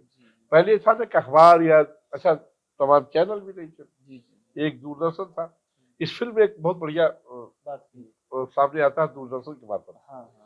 उस फिल्म में याद कीजिए, जो मास्टर पुष्कर नाथ भट्ट के जो सब दोस्त इकट्ठे हुए हैं, उसमें दूरदर्शन का एक रिपोर्टर भी है, पत्रकार नहीं कह सकता, रिपोर्टर है, दूरदर्शन का रिपोर्टर है। दूरदर्शन के रिपोर्टर को मैं पत्रकार नहीं मानता, तमाम न्यूज एंकर्स को भी मैं पत्रकार नहीं मानता। ये न्यूज एंकर है, पत्रकार। तो उसमें एक जगह वो डॉक्टर है, कहता है आस्तीन के सांप हो तुम। आपस में झगड़ा करते हैं और वो लड़ जाता है, और उसमें फिर वो जो पुलिस अफसर है उठा के ऐसे फेंकता है, वो आस्तीन के सांप की तरह लटक जाता है। वो दृश्य बहुत प्रभावित है। उसमें क्यों कहता है आस्तीन के सांप? क्योंकि वो फर्जी रिपोर्टें दिखा रहा है। उसी के पहले वो दूरदर्शन पे बता रहा है कैसे ऐसे हुआ, वो झूठ बोल रहा है, तो दूरदर्शन ही था और झूठी रिपोर्ट पेश कर रहा था। अच्छा, उसका भी कोई दोष है? सरकार जैसा उसको डायरेक्शन देती थी। कोई जगह इंटरव्यू करता है, लोग पूछते क्या क्या भेज तो दिया है, अब क्या दिखाएंगे, अब क्या नहीं दिखाएंगे, भेज जाते। लेकिन जो बोल रहा है वो तो जानता है झूठ बोल रहा, सच बोल रहा। तो आस्तीन का सांप था जो मीडिया था, आज भी है। मीडिया एक नैरेटिव बना दिया कि हमको ये करना और ये नहीं करना। फिर वही समस्या आ जाती है कि अपने बाप का कौन है। अच्छा, वही वाली कहानी है। तो यहाँ मीडिया में सबसे बड़ी समस्या, मीडिया में लेफ्टिस्ट इस कदर हावी आज भी है। और वहां जो भी ये क्या है कि आप कभी संदीप चौधरी को सुनिए ना, संदीप चौधरी संदीप चौधरी न्यूज 24 में हाँ, पहले हाँ, आईपीएल से हाँ, मिल हाँ, रहे थे। जी, जी, जी। आप कभी अजीत अंजुम को देख सुनिए ना, आप कभी रवीश कुमार को सुनिए ना। रवीश कुमार तो जिस दिन वो 10 मार्च को जब रिजल्ट आ रहा था तो लग रहा था जैसे आत्महत्या कर लेंगे, और अपने पैनल्स के तमाम लोगों के नाम गलत बोल रहे थे। वो कह रहा था आदमी मैं फला नहीं फला हूँ, वो बेचारा एक कंडोलेंस में आ गया था। उनको यूपी विधानसभा की जो रिजल्ट आ रहे थे कंडोलेंस से, किसके कंडोलेंस में परेशान थे वो नहीं पता, उनका चेहरा उड़ा हुआ था। तमाम सारे जिससे अच्छा देखिए जैसे रवीश कुमार है, जैसे अरविंद केजरीवाल है, ये सब लोग विदेशी फंडिंग से उपजे नहीं स्पॉन्सर्ड विदेशी फंडिंग पर जीते हैं। अच्छा, मैग्सेसे पुरस्कार क्या पुष्प मिल गया रवीश कुमार को, इन्हीं सब कामों के लिए दिया गया, वो कर रहे हैं वो काम। अरविंद केजरीवाल को भी मिला है, फोर्ड फाउंडेशन से पैसा लेते हैं। फोर्ड फाउंडेशन आजकल चीन के हाथ में चला गया है, कौन नहीं जानता। पहले अमेरिका के हाथ में था, फोर्ड फाउंडेशन की फंडिंग चीन के हाथ में। ये लोग कर क्या रहे हैं, तो फंडिंग से चल रहा है। शीतला क्या है, क्या है उसका तीसरवाद, वो भी फंडिंग से सारे काम कर रहे हैं। अब क्यों नहीं मुकदमे कर रही है, उसको फंडिंग बंद हो गई ना। तीसरा शीतलवाड़ को पूरा दंगा उसने स्पॉन्सर दंगा नहीं उसने करा, इस दंगे को एक पेंट किया उसने। अच्छा, कि मोदी सरकार ने कहा। अरे कोई सरकार अपने देश में मान लीजिए अपने घर के आप मुखिया है तो आप चाहे कि बच्चे लड़ बने, कोई मुखिया दंगा मैं आपको बताऊं कि जब आडवाणी को बिहार में अरेस्ट किया गया तो पूरे देश में लगभग दंगे हुए। छोटा दंगा हुआ नहीं हुआ, बिहार में नहीं हुआ। उधर दूरदर्शन का जमाना था, दूरदर्शन के रिपोर्टर ने पूछा साहब पूरे देश में दंगा हो, बिहार में नहीं हुआ। लालू मुख्यमंत्री था बिहार का, उसने कहा कि इसलिए नहीं हुआ कि मैं नहीं चाहता था। जिस दिन बिहार में दंगे हो समझ लेना लालू यादव करवा रहा है। ये सही है, अगर जो प्रदेश का मुखिया हो और वो न चाहे तो दंगा नहीं हो सकता। अब देखिए जैसे दिल्ली में सीए को लेकर जो दंगा हुआ, 2-2.5 दिन लग गए थे सरकार को कंट्रोल करने में। मैं इसको अमित शाह की कमजोरी मानता हूँ। शाहीन बाग जो इतने दिनों चला, ये अमित शाह की, मैं दिल्ली की बात कर रहा हूँ, बाकी जगह तो अगर वहां बंद हो गया तो देखा चलना पाता क्या। तो अमित शाह की कमजोरी थी, वो चाहते थे कि वोट पोलराइज हो, इसलिए वो शाहीन बाग चलने दे रहे थे। जी, ये ठीक नहीं था। अरे आप चुनाव आप हारे चाहे जीते, देश को जीतना चाहिए। अभी देखिए ना ओवैसी जब आया है तो उसने अखिलेश यादव का बहुत नुकसान किया है। 200 वोट से लोग जीते हैं भाजपा के लोग, और उसको 2-2 हजार वोट मिल गया। अगर वोट ओवैसी न होता तो सफा में जाता, इन लोग हार जाते। इसलिए नहीं, अखिलेश ने गलती लगातार की, जिन्ना का नाम ले लिया पहले, पटेल के साथ खड़ा कर दिया, जिन्ना पटेल, वही फंस गया वो। फिर उसके बाद लगातार, और हिजाब आंदोलन, हिजाब देखिए ना, कर्नाटक में जब हिजाब आंदोलन शुरू हुआ और शाहीन बाग की तरह लोग बैठना शुरू हुए, कर्नाटक सरकार ने हटा दिया, भगा दिया, तो उसको बैठने नहीं दिया 10 मिनट भी लोग। ये काम अमित शाह को भी शाहीन बाग में करना चाहिए था। और अरविंद केजरीवाल मजा लेता था, कहता था बताइए कैसा हो मिनिस्टर है, एक सड़क नहीं खाली करा पा रहा दिल्ली की। तो वो जानबूझ के किए होते वोट के लिए, ताकि वोट पोलराइज हो। अच्छा, चूंकि अरविंद केजरीवाल ने 200 यूनिट फ्री बिजली इम्प्लीमेंट कर दिया था, मेडिकल की सुविधा उतना नहीं है जितना वो 200 यूनिट बिजली का था, वो असर था। मैं था इत्तेफाक जब दिल्ली का चुनाव हो रहा था, मैं वही था दिल्ली में। अच्छा। तो मैंने बड़े बड़े इंटेलेक्चुअल्स को भी देखा कि अरविंद केजरीवाल से नाराज थे, लेकिन वो 200 यूनिट बिजली का मजा ले गए। इसका बेनिफिट था, उसमें उसको जीत मिल गई। अब वो 300 यूनिट पंजाब में भी फ्री करने को कह रहा है। अच्छा, 300 यूनिट तो अखिलेश ने भी कहा था फ्री करने को, इनकी बात यकीन क्यों नहीं किया? विश्वास नहीं शायद कर पाया। विश्वास नहीं, एक नैरेटिव होता। अखिलेश का जो जंगल राज था उसको वही चाहते थे। 300 यूनिट बिजली फ्री ले लगे, हमारी बेटियां हमारी बहनें जमीन, हाँ सही बात है, उनका अपहरण, उनके साथ बदतमीजी। देखिए अब लव जिहाद यूपी में तो खत्म हो गया, अब सुनाई नहीं पड़ रहा है, सुनाई तो नहीं पड़ रहा है, नहीं खत्म हो गया। तो और जगह जगह जो स्त्रियों के साथ बदतमीजी होती थी वो खत्म हो गई, सफाई गुंडाई। सोचिए अखिलेश का कैबिनेट मिनिस्टर गायत्री प्रजापति अपने सरकारी बंगले में अपने नौकरों के साथ एक नाबालिग लड़की के साथ बलात्कार कर रहा। सोचिए ऐसे कहीं होता है कि नौकर चाकर सभी मिलजुल के बलात्कार कर रहे हो और आप FIR तो होने दें? शायद उसी की सजा है, सजा नहीं, उसका मजा है, ये सजा नहीं बनता, उसी का मजा ले रहा है। जंगल राज का, यादववाद की पराकाष्ठा कर दी थी। 45 लोग इन्हीं के परिवार के लोग MP MLA थे। तो और जिस तरह से कर्मचारी चयन आयोग में उन्होंने यादव को लगातार बैठाया और जिस तरह से बंगली की डिप्टी एसपी सब यादव होने लगे, सारे ठेकेदार यादव, सारे थानेदार यादव, ये सब क्या था? इससे लोग डरे थे। हाँ, अभी देखिए ना, कई हमने वीडियो देखे हैं जिसमें गालियां देते हुए प्रचार चल रहा है। बहुत बहुत तो विवक्ष बातें हैं, सही बात है। सरकार बनने के पहले वो सब शुरू हो गया है, तो क्या कर लेंगे आप? सीधे माँ बहन की गालियां देके प्रचार हो रहा है, ये क्या हो रहा है? और पब्लिकली ये नहीं कि घर में बैठ के गालियां दे रहा हूँ, सरेआम, झंडा लेके सड़क पर सरेआम। जुलूस निकला और गालियां चल रही। जी, जी। तो शायद उस यही जंगल वजह राज से रही लोग सर। डरे हुए हैं। शायद यही वजह रही सर इस बार का देखिए, जो मैं एक इलेक्शन। बात और बताऊं, जी, जी, एक MY फैक्टर जी। अभी टूटा नहीं है, इसको तोड़ना चाहिए। MY MY मुस्लिम मतलब क्या मुस्लिम था? और यादव। हाँ, हाँ, बिहार में भी इस MY फैक्टर ने जंगल राज दिखाया, जी, यूपी में भी दिखाया। जी। ये MY फैक्टर किसी भी समाज के लिए, किसी भी देश और प्रदेश के लिए बहुत गलत है। MY फैक्टर मतलब जंगल राज, सीधी सी बात, उसको टूटना ही चाहिए, हर हाल में टूटना चाहिए। अभी भी उत्तर प्रदेश में भले अखिलेश की सरकार नहीं बनी, MY फैक्टर टूटा नहीं है, तो मैं बहुत अच्छी तरह मानता हूँ। वो तो थोड़ा अमित शाह ने मंडल और कमंडल की दूरी खत्म की है, इसलिए ये नतीजा है। अच्छा सर, एक बात बताइए, बहुत अच्छी बातचीत रही सर। उत्तर प्रदेश के चुनाव के बाद अभी फिर कहीं ना कहीं बिहार चुनाव आएगा और अभी गुजरात चुनाव सामने है। गुजरात चुनाव सामने है। ऐसी फिल्में जो अभी आ रही हैं, या मुझे लगता है ये कश्मीर फाइल्स के बाद शायद ही कोई भी आए इतनी जल्दी। नहीं आ लेकिन सर पाएंगे। हाँ, लेकिन सर इस फिल्म के बाद जो एक आम पब्लिक की मानसिकता है अभी, वो मुझे तो फील हुआ कि शायद अचानक से आग लग जाएगी अभी। क्या ऐसा कुछ आपको लग रहा ऐसा है नहीं, समाज ऐसा में? नहीं। हाँ। देखिए क्या था, फिल्म इतनी आसानी से नहीं बनती। फिल्म बनाने के लिए पैसा होना चाहिए ना। नहीं सर, क्या बॉलीवुड में मेरा मतलब ये था कोई कि पता कहीं नहीं, लोग गुम ना हो जाए। बॉलीवुड में जो जी, फिल्में बनती हैं, जी, जी, नंबर 2 के पैसे से बनती हैं। जी, जी। और बॉलीवुड में नहीं, भोजपुरी फिल्में भी तमाम लोग नंबर 2 का एक कभी नहीं बना। हाँ, एक नंबर व्हाइट टू ब्लैक। जो खर्चा है जी, जी, इतना ज्यादा है। पहले हम लोग 10-15 लाख में फिल्में बना लेते थे, अब 10-15 करोड़ में भी फिल्म नहीं बन जी, पाती। जी, जी। तो तो बहुत बड़ा बजट रहता है सलमान खान का। बजट ही नहीं, जी, जी, सलमान खान का नहीं, किसी भी का जी, खर्चे इतने ज्यादा है। जी, जी। प्रोडक्शन। प्रोडक्शन ही नहीं भाई, मान लीजिए एक्टर आपको फ्री में मिल जाएगा, जी, कैमरा फ्री में मिल जाएगा, बिल्कुल। आपको स्क्रीन नहीं फ्री में ना, मिलेगी, रहना खाना बहुत आपको कुछ है। प्रोडक्शन नहीं फ्री में जी, मिलेगा, जी, जी। एडिटिंग है, हाँ, तमाम हाँ, सारी बहुत चीजें सारी हैं। बैकअप टीम रहती है। फारूक शेख मेरे दोस्त है, जी, एक्टर है जो, जी, नहीं है, अक्सर लखनऊ आते थे, जी। कई फिल्मों में उन्होंने फ्री में काम किया। अच्छा। वो खुद कहते थे कि सागर सरहदी की किसी फिल्म में उन्होंने पैसा नहीं दिया। इतने में संजीव कुमार जैसा जो बड़ा एक्टर था, फारूक शेख से कम पैसे पाता था फिल्मों में। आप इसी से अंदाजा लगाइए। अच्छा। जो स्थिति पत्रकारों और लेखकों की, एक्टरों की भी है।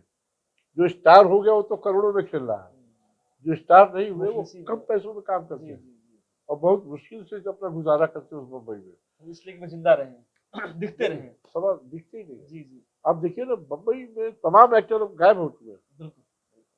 एक आते हैं पिछले, पैसा चाहिए ना, एक एक्स्ट्रा को भी पैसा देना पड़ता है वहाँ पे, जो भीड़ में खड़ा होता है उसको भी देना पड़ता है। क्राउड जिसको बोलते हैं। जी। हाँ, बिल्कुल।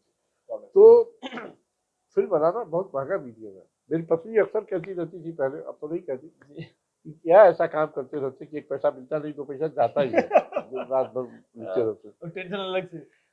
मैंने उनको बताया कि देखो, गरीबा से मैं लिखता हूँ, हाँ, सही बात। पेंटर नहीं हूँ। अगर पेंटर होता अरे फिर तो कितना रंग खरीदता, कितना कैनवस खरीदता और घर को पूरा पूरा बनाए रखता, सही। और एक पैसा वहां भी नहीं मिल रहा था। नहीं, अगर अगर पिक्चर मिलता तो बना बहुत रहा मिलता। था या फोटो खींच रहा था तो भी उसमें हाँ, लिखना तो सिर्फ कागज कलम का खर्चा और अपने मेहनत का खर्चा, बस पेन और का तो कुछ खर्चा। नहीं। हाँ, सही बात। बाकी चीजों में खासकर फिल्म सबसे महंगा मीडियम है, बिल्कुल। बहुत महंगा मीडियम है।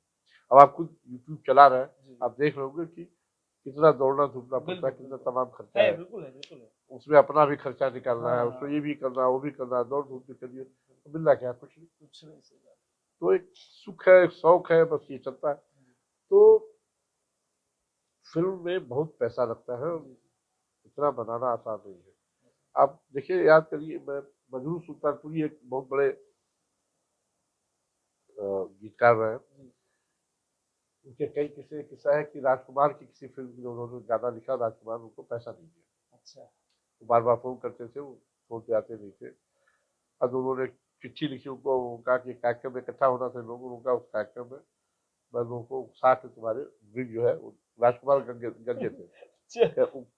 विग उतरवा दूंगा तब तुम्हें समझ में आएगा। उसी दिन राज कपूर भाग के गए और उनको पैसा दे दिया। अच्छा अच्छा। एक बहुत मशहूर गाना है, तेरी गलियों में ना रखेंगे कदम सनम आज के बाद। ये गाना लिखा है सावन कुमार ने। और इस गाने के लिखने का कारण बताया मजरूर सुल्तानपुरी को। उनका एक वो हवस फिल्म बना रहे थे, उसमें सिर्फ एक ही गाने की जरूरत थी और मजरूर सुल्तानपुरी से लिखवाना चाहते थे और कहते थे एक ही गाना है, पैसे कम ले लो। उनका एक गाना लिखवाओ चाहे 10 गाने लिखवाओ, पैसे लेंगे, पैसा उतना ही लेंगे। उतना ही लेंगे। और बार बार आते जाते थे। अंत में उनकी पत्नी ने, मजरूर सुल्तानपुरी की पत्नी ने सावन कुमार को खाने पे बुलाया घर पर। ये गए, उनको लगा कि अब बात बन जाएगी। गए, लंच वंच हो गया, फिर उनका ना तो पूरी फिल्म के पैसे लेंगे। पिघले नहीं। तो वो सीढ़ियाँ, फिर सीढ़ियाँ उतर रहे थे और सीढ़ियाँ उतरते तो सावन कुमार ने एक इंटरव्यू बताया कि सीढ़ियाँ उतरते हुए मैंने सोचा कि अब इनके पास मैं नहीं जाऊंगा। और तभी वो गाना बन गया इत्तेफाक कि तेरी गलियों में सनम आज के बाद रखेंगे कदम। यहाँ से रखा गया था और फिर वहां से उन्होंने वो गाना डेवलप किया, खुद हिट हो गया। गीतकार बने। अरे बहुत बड़ा हिट हो गया। तो एक बात और, ऐसी भी चीजें बनती हैं, फिल्में भी ऐसी ही हैं। देखिए अब इसी लखनऊ के एक डायरेक्टर है, क्या नाम उनका, सब मिश्रा है, मिश्रा, क्या नाम उनका, बहुत मशहूर डायरेक्टर है। उन्होंने एक फिल्म यहाँ बनाई थी। हाँ हाँ हाँ, सुधीर मिश्रा। सुधीर मिश्रा। Yes yes. उन्होंने एक फिल्म बनाई थी लखनऊ बेस। उमराव जान, उमराव जान तो मुजफ्फर अली ने बनाई है। हाँ। ये वो मंजिल तो नहीं। अच्छा, उसमें गाना बहुत हिट था। नहीं, ये वो मंजिल में कोई गाना होना अच्छा, नहीं। नहीं, गाना है हाँ। गालिब गजल को शायद उसमें से कुछ बहुत था। निकले मेरे अरमान, लेकिन हाँ, फिर ये निकल वाला, गए। ये वाला। तो सुधीर मिश्रा ने है, उसमें 3 कैरेक्टर है, 3 या 4 कैरेक्टर है और चारों थिएटर के एक्टर। लखनऊ यूनिवर्सिटी और फ्रीडम फाइटर की कहानी है। अच्छा। उसमें मनोहर सिंह है, बीएम शाह है और हबीब तनवीर है, अच्छा। सुरेखा सीकरी है। इतनी शानदार फिल्म बनाई है सुधीर मिश्रा ने, उसका कोई हिसाब नहीं। उसको आज़ादी की लड़ाई से भी कनेक्ट किया, उसमें गद्दारी को भी कनेक्ट किया है। तो लखनऊ यूनिवर्सिटी में ये चारों क्लास फेलो है और वहाँ से कैसे कैसे चीज़ें तय होती है और फिर सब चीज़ें बदल जाती। तो उसी में इसीलिए रखा उस फिल्म का नाम ये वो मंजिल तो नहीं। तो कश्मीर फाइल्स कोई मंजिल नहीं है, कश्मीर फाइल्स एक रास्ता है और अभी एक पहला कदम है। अभी ऐसी फिल्में और बनेगी और पक्का बनेगी। हो सकता है इससे काउंटर में भी फिल्में बने। अच्छा, बिल्कुल बनेगी, क्योंकि जिस तरह से दाऊद का पैसा मुंबई में चलता है और दाऊद का सिक्का चलता है, वो फिल्म जरूर इसके काउंटर में बनवाएगा। कश्मीर फाइल्स। और कोई न कोई अनुभव सिन्हा, कोई न कोई विशाल भारद्वाज बना देगा, चाहे डर से चाहे पैसे से। है? चाहे डर से चाहे पैसे से। पैसे से बनाएगा। डर और दाऊद इब्राहिम का नहीं, पैसा है तो पैसे से बना देगा। बनेगी तो पक्का, श्योर है, न बनने का कोई प्रश्न नहीं। ऐसा माहौल हो गया। देखिए वो काउंटर तो करेंगे, अब उस काउंटर में कितने सफल होते हैं या कितना अच्छा कंटेंट देते हैं, ये भी है। नहीं। एक बात बताऊं आपको, क्योंकि सर कंटेंट तो उल्टा ही आएगा। कंटेंट देखिए, हैदर तो प्रो टेररिस्ट फिल्म है। बिल्कुल बिल्कुल। मुल्क प्रो टेररिस्ट फिल्म है। बिल्कुल। किसी ने कुछ रोका क्या, कहा क्या कि माहौल खराब हो रहा है? नहीं नहीं, लोगों ने देखा उसको। हसीना पार्कर तो प्रो टेररिस्ट फिल्म है। किसी ने कहा क्या कि माहौल खराब हो रहा है? तमाम फिल्में हैं भाई, अमिताभ बच्चन की या तमाम और फिल्में याद करिए आप। जी जी। जो हाजी मस्तान बेस्ड फिल्में हैं, बिल्कुल है, बिल्कुल है। दाऊद इब्राहिम बेस्ड फिल्में है ना। डी के नाम से बहुत सारी मूवीज। हाँ, अरे भाई उसमें कौन सी फिल्म थी अजय देवगन जिसमें हीरो था? हाँ, दाऊद जी जी जी, जिसमें वो इमरान हाशमी भी है। फिल्म का नाम बहुत है, ही फेमस मूवी थी। हाँ। तो वो क्या, और याद करिए उस स्मगलिंग वाली फिल्में जो मछलियों में से हीरे निकलते थे, तमाम और ये सब फिल्में जानबूझ के बनाई जाती है। अब फिल्मों में आप देखिए ना कि फिल्मों ने एक जो नैरेटिव रचा है ना, खासकर कि हिंदी फिल्मों में, कश्मीर की बात करूंगा, हमारे, अच्छा सर, एक सेकंड में नहीं मैं इस बात को खत्म करके हमारे बहुत आदरणीय लेखक है, मैं बहुत उनको पसंद करता हूँ, राही मासूम रजा। अच्छा, हाँ। बहुत प्रोग्रेसिव और लिबरल माने जाते हैं। एक फिल्म है बेमिसाल, कश्मीर में उसकी शूटिंग हुई है। अमिताभ बच्चन, विनोद मेहरा और राखी है उसमें। राखी अपने डायलॉग्स में बताती है कि मुगलों ने क्या कश्मीर को बनाया है। फिर अमिताभ बच्चन उसको कम्पीट करते हैं, मुगलों ने खाना भी कितना अच्छा दिया है। राही मासूम रजा के डायलॉग था, जी, जी। वो राही मासूम रजा जिन्होंने महाभारत भी लिखी है, महाभारत की मतलब सीरियल के डायलॉग लिखे हैं। महाभारत तो लिखी है वेद हाँ व्यास हाँ ने। बिल्कुल, स्क्रीन प्ले वगैरह। सच ये है कि कश्मीर में मुगलों का एक पैसे का योगदान नहीं है सिवाय हिंसा के। कश्मीर को बसाया ऋषि कश्यप ने, सूफियों ने, जो मुसलमान नहीं है, लेकिन वहां वो राखी कह रहे हैं कि नहीं साहब मुसलमानों ने कश्मीर बसाया। सच ये है कि मुगलों ने भोजन में भी कुछ नहीं दिया है सिवाय मांस के। बिल्कुल मानसी है, वो चिकन कहते हैं है, साहब कि नो गोश्त, मुस्लिम नो बिरयानी। गोश्त, हाँ। बिरयानी तो अरब में है ही नहीं आज भी, धान तो वहां होता ही नहीं है, बिरयानी कहाँ से खिलाएंगे आप? ये लॉजिक क्या बिरयानी है तो सर? तभी खिलाएंगे ना जब चावल होगा। बिल्कुल सही बात, अपने यहाँ होता है इंडिया में। आज भी अरब में धान नहीं होता, बिल्कुल तो कहाँ से बिरयानी आ गया आपका? वहां तो ऊँट जला के लोग खाते थे, रोज रोज की, कई एक ऊँट जलाते थे, कई दिन हाँ, खाते थे। कई दिनों तक। इसीलिए वो दस्तरखान उसी ऊँट पर जला के उसी बिछा के उसी को रोज के खाते थे। ये इसी चीज, क्योंकि वो मसाले भी नहीं थे। वो तो ऐसे ही पूछते लेकिन बता दिया कि साहब मुगलों ने हमें क्या दिया है। थे। नैरेटिव सेट हो गया। हाँ। अच्छा सर। बड़े गुलाम अली खां बहुत बड़े गायक हैं, भाग गए थे पाकिस्तान। जी, जी। जब वहां देखा कि मुश्किल है, भाग आए वापस। मैं तो तो सब कहते हैं कि हाँ। मुसलमानों ने म्यूजिक को बहुत कुछ दिया है। जिसको सर? म्यूजिक, अच्छा म्यूजिक। संगीत को। हाँ, स्वामी हरिदास जी, जी। मुसलमान थे, तानसेन मुसलमान थे। ना? या उसके पहले जो तमाम राग रागिनियां बनी है, बहुत सारे लोग थे, तो तबला वादक थे, मशहूर थे मैं लोग थे। मैं हाँ, कह रहा हूँ संगीत। ठीक है कि मुसलमानों का भी योगदान हम नहीं भूल सकते, संगीत तो उनका योगदान है, लेकिन दिया नहीं एक उन्होंने। नैरेटिव सेट कर दिया गया सर, बस मुझे लग रहा है। इसलिए कि बॉलीवुड ने डायरेक्टली सेट किया और बॉलीवुड ने बहुत होशियारी से अच्छा किया। सर, इसी में एक अभी सवाल था बेमिसाल का आपको उदाहरण दिया, ऐसे जी, तमाम उदाहरण सर एक पूछिएगा। मेरा सवाल ये था, जिस दौरान सर ये जो दंगा हो रहा था जम्मू कश्मीर में, मैंने भी कल सर एक आर्टिकल पढ़ा कहीं पर डिजिटल प्लेटफॉर्म पे, तो उसमें ये था कि बॉलीवुड वहां पर फिल्म भी शूट करता था और लेकिन इससे अनजान था। क्या ऐसा भी सर कुछ था? नहीं, जी। वो गलत आपको बता दिया गया। अच्छा, अच्छा। पहले बॉलीवुड की मैक्सिमम फिल्में वहां शूट होती थी, गाने तभी शूट माहौल होते होता। जी, अच्छा। कम से कम गाना तो वहां शूट होता ही था। जी, जी, ऐसा मुझे नहीं, पढ़ा, मुझे याद नहीं आ रहा है। तो जब वहाँ माहौल खराब हुआ, बॉलीवुड ने जाना बंद कर दिया। अच्छा, अच्छा, अच्छा। मुजफ्फर अली है, उन्होंने एक फिल्म बनानी चाहिए थी जूली, कश्मीर में ही शूट करना चाहते थे, डिम्पल कपाडिया को हीरोइन बनाया था, कुछ फिल्म शूट भी की थी अच्छा, अच्छा। उन्होंने। सब कुछ शुक्र था, लेकिन कश्मीर में जब ये बीपीसी के समय में सब चीजें गड़बड़ शुरू हुई तो वो जाना बंद कर दिया उन्होंने। अभी तक वो फिल्म की अधूरी है, तो अब फिर जाने लगे हैं लोग। अभी देखिए, अब तो खैर सिक्योरिटी अभी अच्छी है। हाँ, सिक्योरिटी अच्छी अच्छी नहीं है। हाँ, अच्छा, थोड़ा देखिए विश्वास हुआ है। हाँ, हाँ, जी। उत्पात कब हुआ है, हाँ, उत्पात नहीं। भय अभी खत्म नहीं हुआ है। सही। भय तब खत्म मानेंगे जब कश्मीरी पंडित जाकर अपने घर में रहने लगेगा वहां। हालत हाँ, यह है कश्मीरी पंडितों को वहां अपार्टमेंट बनाए गए, कोई गया नहीं है, ये तो है सर। तो हिम्मत नहीं होती लोगों को जाने की। फिर सुनने की हिम्मत नहीं है कि अपनी औरतों को छोड़ के यहाँ से भाग जाओ। कौन छोड़ के वो भाग जाएगा? दौर जो देखा गया है वो उससे। अभी भी वहां भय है। आप फौजी बूटों के सहारे अभी कश्मीर में है, इसको जान लेना चाहिए। अभी वहां माहौल लखनऊ जैसा नहीं है, दिल्ली मतलब जैसा फौज नहीं है। खत्म तो आतंक शुरू। आतंक को आपने कुचल के रखा है, हाँ वही, खत्म मतलब नहीं किया। दबा के रखा आप। ब्रेन वॉश अभी उनका नहीं खत्म हुआ है, जो वहाँ के जिहादी जो हैं गंदगी है। वो अभी है। वो फौजी बूटों से डरे हुए हैं, बस सीधी सी बात मार है। देंगे, पैरेड के मदद करेंगे। अब वो खुद मारे जा रहे हैं, हाँ, अब वो हिम्मत नहीं। लेकिन कश्मीरी पंडितों को कभी हिम्मत नहीं वहां जाने की। अभी भी तमाम हमारे कश्मीरी पंडित दोस्त हैं, अपने घरों के फोटो लगाते रहते हैं कि ये हमारा घर है, ये हमारा अच्छा। घर है, फला ने कब्जा कर लिया है। कब्जा अभी छूटा नहीं लोगों के घर से, ये भी आप जान लीजिए। हम कश्मीर की बात क्यों करें, हम अपने घर की बात करें। हाँ, हाँ। गाँव में हमारे घर में भी ताला लग गया दुर्भाग्य से। अच्छा। अभी कल को कोई कब्जा कर लेगा, हाँ, क्या कर लेंगे, सही बात। मैं आपको कैफी आदमी का किस्सा सुनाता हूँ। जी, कैफी आदमी को जानते हैं? हाँ बिल्कुल। वह है आपका बिल्कुल सर, पूरा है आजमगढ़ में। मैं गया आजमगढ़ था। बिजवा उनका गांव है। हाँ, मैं गया था घर में। खंडहर सा हो गया है। 77 नहीं, खंडहर नहीं हुआ है, नहीं, एक तो नया बना है सर, एक खंडहर सा। वही बता रहा हूँ। हाँ, 1977-78 में यहाँ रामनेश यादव मुख्यमंत्री थे। हाँ, सपा वाले सर। नहीं, जनता पार्टी अच्छा, के थे। जनता। रामनेश यादव कभी सपा में नहीं गए, अच्छा, अच्छा। पहले जनता पार्टी थे, बाद में कांग्रेस में आ गए। जी।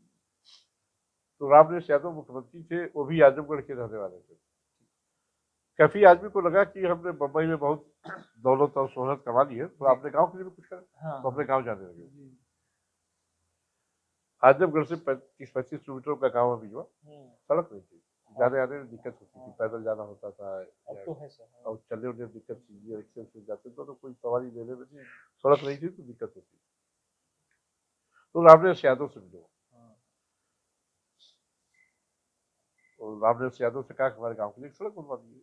तो रामनेश यादव का बड़ा वेलकम किया और कहा कि बिल्कुल बन जाएगी सड़क। बात हुई, कुछ महीने निकल गए, सड़क पे काम नहीं शुरू हुआ, तो वापस आए, फिर वो रामनेश यादव से मिले। तो रामनेश यादव उनके ऊपर भड़क गए। वो कहा मेरे खिलाफ चुनाव लड़ने की तैयारी कर रहे हैं, अच्छा। और चाहते हैं मैं आपके गाँव में सड़क बना दूं, नहीं बनवाऊंगा। अच्छा। काफी आदमी भी भड़क गए। वो कहा ठीक है, सड़क तो मैं बनवा लूंगा। उन्होंने क्या समझते, कैसे करे। फिर बम्बई जाके उन्होंने बॉलीवुड से एक अपील की कि साहब हमें अपने गांव के लिए सड़क बनवा दिए, आप लोग बना दिए। उन्होंने दिल खोल के पैसा दिया। उस पैसे से वहाँ संविधान के भरोसे उन्होंने सड़क आजमगढ़ से अपने गांव तक की बनवा दी। फिर जब सड़क बन गई तो अपने रहने के लिए उन्होंने घर भी बनवाया। थोड़ा छोटा तो कमरे बना ली। फिर बाद में वहाँ काम करना शुरू किया, लड़कियों के लिए स्कूल बनवाया, पोस्ट ऑफिस खुलवाया, बैंक खुलवाया, तमाम सारे काम किए। फिर अपना अच्छा सा घर बनाया। फिर अपना घर बहुत अच्छा सा बनवाया अपने रहने लायक। लेकिन वो रेगुलर रहते नहीं थे, साल 2 साल में कभी पहुंच जाते थे।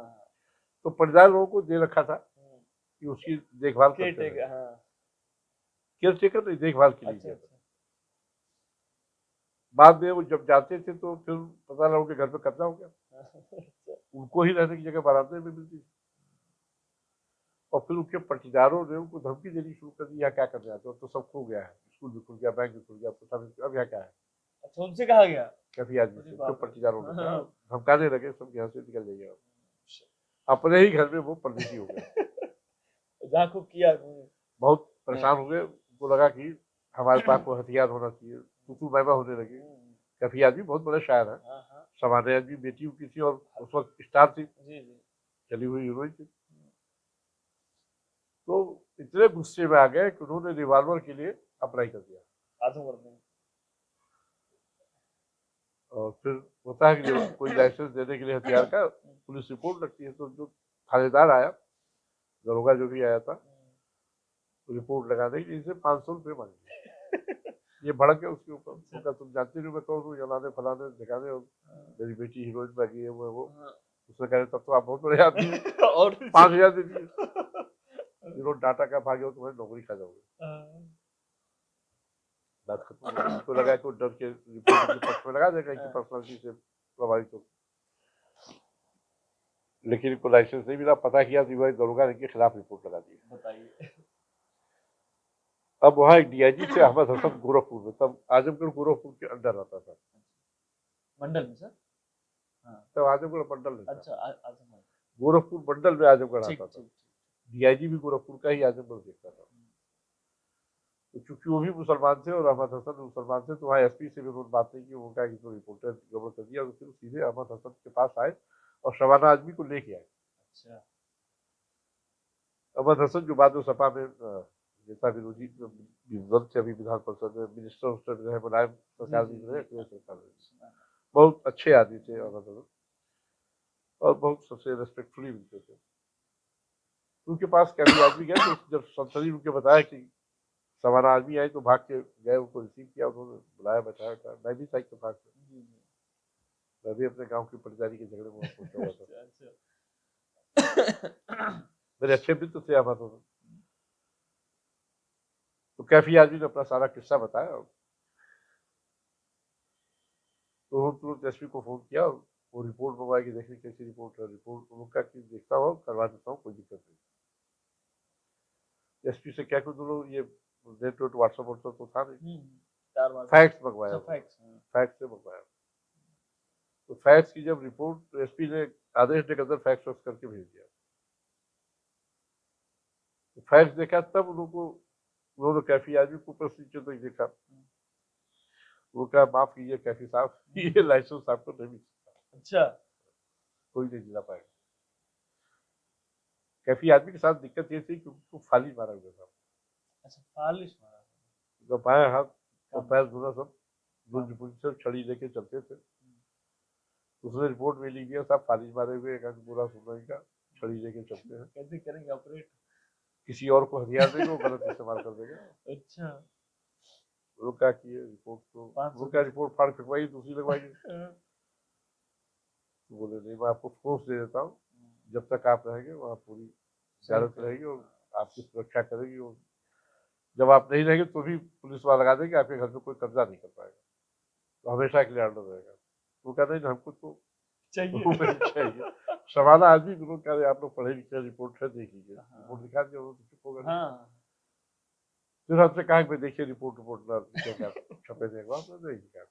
तो बहुत बाद में जब अहमद हसन बने तब मैंने इसके बारे में जिक्र किया, क्योंकि कैफी को भी हमें कैफी हमारे भी बहुत अच्छे दोस्त थे, नारायण में बहुत बड़े थे, अहमद हसन भी दोस्त थे, तो हमने फिर कहीं लिखा उखा नहीं इसके बारे में।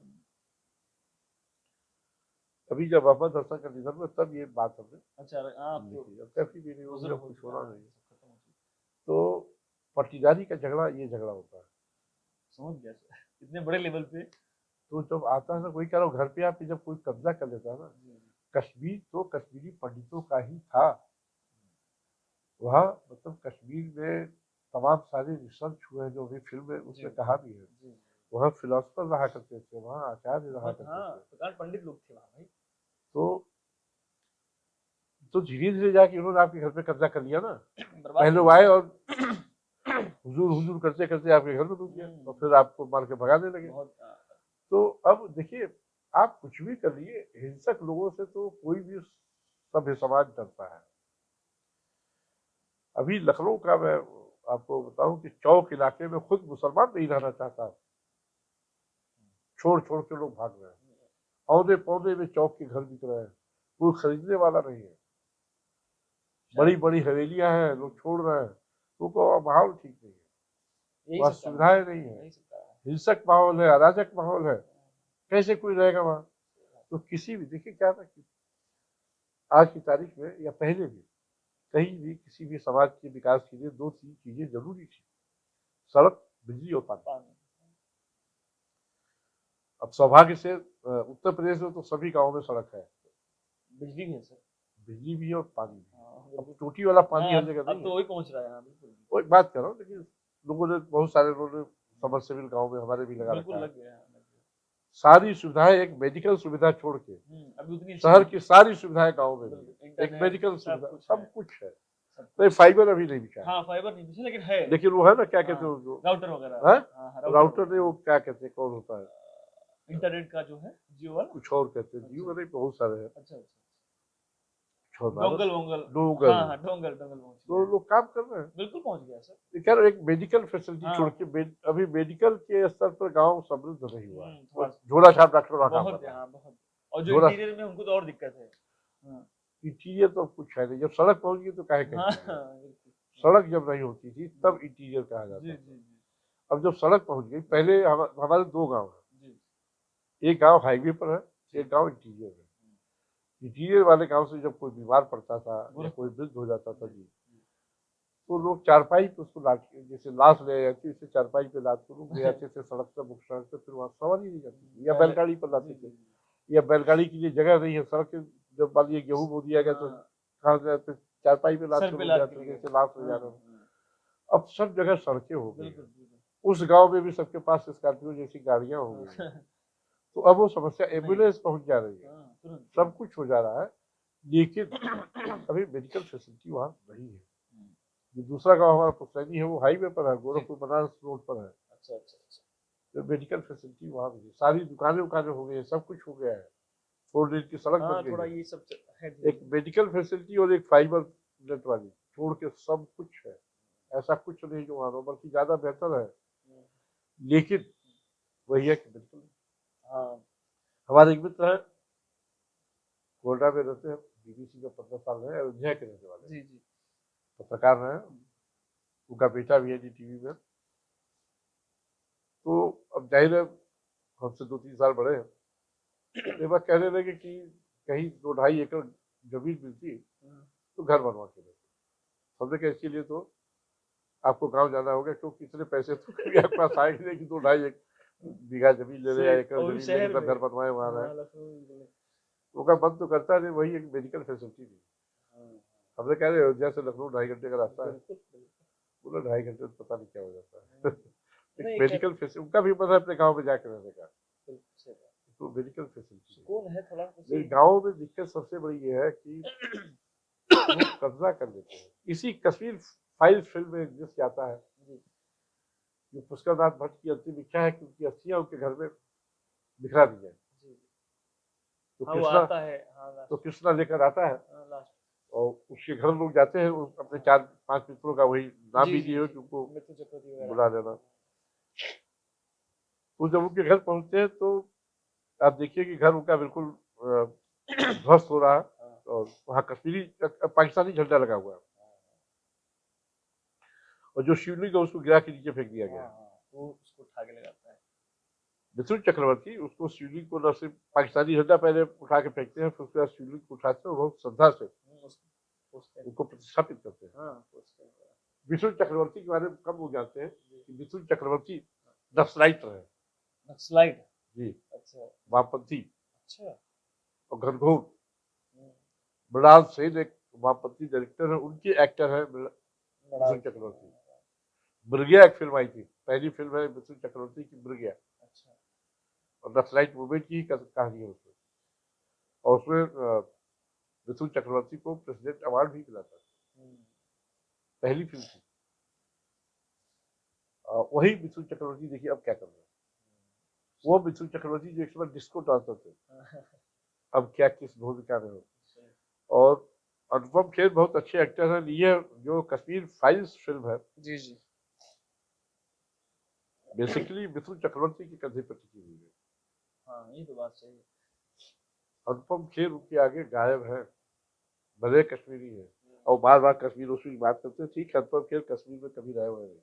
मुझे नजदीक से उनके पिता तो शिमला चले गए थे, वहाँ वन विभाग में कुछ चपरासी या कुछ जॉब में थे। हाँ बिल्कुल। तो कश्मीर में तो कभी अनुपम नहीं, कश्मीरी है वो, बैकग्राउंड है उनका, बैकग्राउंड है, हाँ घर है हाँ उनका। उनका खानदान गाँव वगैरह। और उनके घर के लोग मतलब उनके पिता मान लीजिए शिमला में रहते, जी जी। बाकी सब लोग तो नहीं रहते, हाँ ये बाकी लोग सब तो लोग वही रहते थे। बचपन से बात हैं। यहीं पे लखनऊ में एक सुधाकर अली में उनके भी, वो भी कश्मीर से आते हैं। जी जी ऐसे बहुत सारे लोग हैं अभी लखनऊ में भी हैं जो कश्मीर से आते हैं जी। और अपने घर को याद करते हैं। तो कोई क्या कर सकता तो है। सर इसका मतलब सुखद क्षण कभी आएगा, मतलब इसका लोग कश्मीर के जो पंडित हैं कि हाँ यार अब आराम से हम रहेंगे, क्या सर लगता है कभी? मुझे नहीं लगता। नहीं लगता है। कारण ये है, ये सरकार है कुछ करेगी? हाँ मोदी सरकार कितने दिन के लिए है? हाँ कितने दिन के लिए, ये तो बात सही है। 5 साल और 19 में मान लीजिए सरकार आ जाएगी, अरे 24 में फिर आ जाएगी, वह 24 29 में तक। तो 5 साल और, हाँ बस। सरकारों से चीजें नहीं तय होती है, चीजें तय होती है आपसी सद्भाव आपका कैसा है, वहां रहना आपको किसके साथ है। हाँ जो लोग हैं उनकी मानसिकता कितनी बदल रही है। मैं एक समय ये 84 की बात है, बागपत गया था। बागपत उत्तर प्रदेश? जी, अच्छा। चरण सिंह का इलाका, चरण जी सिंह के साथ गया था। जी चरण सिंह के बिना भी गया और चरण सिंह के साथ भी गया। चरण सिंह को लोग वहां भगवान की तरफ पूछते थे और चरण सिंह कभी वहां से हारे नहीं। इवन 84 के चुनाव में, 1984 के चुनाव में 2 MP यूपी से गए थे, उसमें एक चरण सिंह, इंदिरा नहर थी और चरण सिंह। मुझे याद है दूरदर्शन के रिजल्ट आ रहे थे, आधी रात में दूरदर्शन इंटरव्यू किया तो चरण सिंह बहुत दुखी थे। उन्होंने कहा कि मैं भी हार गया होता तो अच्छा था, अकेले जाके क्या करूंगा लोकसभा में, 2 लोग।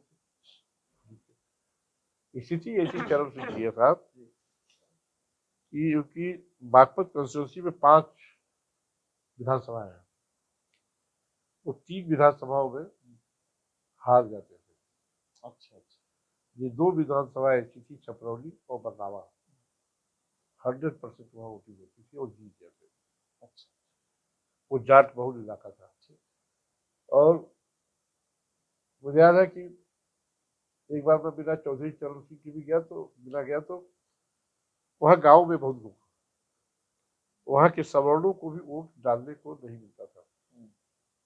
जाट उनके घर आते थे, पूछते थे कि तेरा वोट किसको जाएगा, तो कहते थे चौधरी को जाएगा। वो कहते तेरा वोट चौधरी को ही पड़ेगा, तू घर बैठ। अच्छा अच्छा।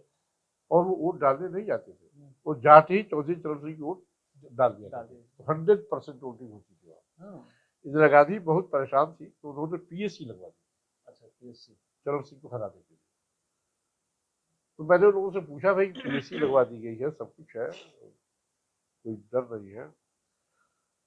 तो वहाँ जो ब्राह्मण थे, ठाकुर थे, बलिया थे, जो भी सवर्ण लोग थे, वो कहते साहब पीएससी 2-4 महीने रहेंगे, उसके बाद तो रहना आपको इनके साथ ही है ना। उसके बाद क्या? हाँ।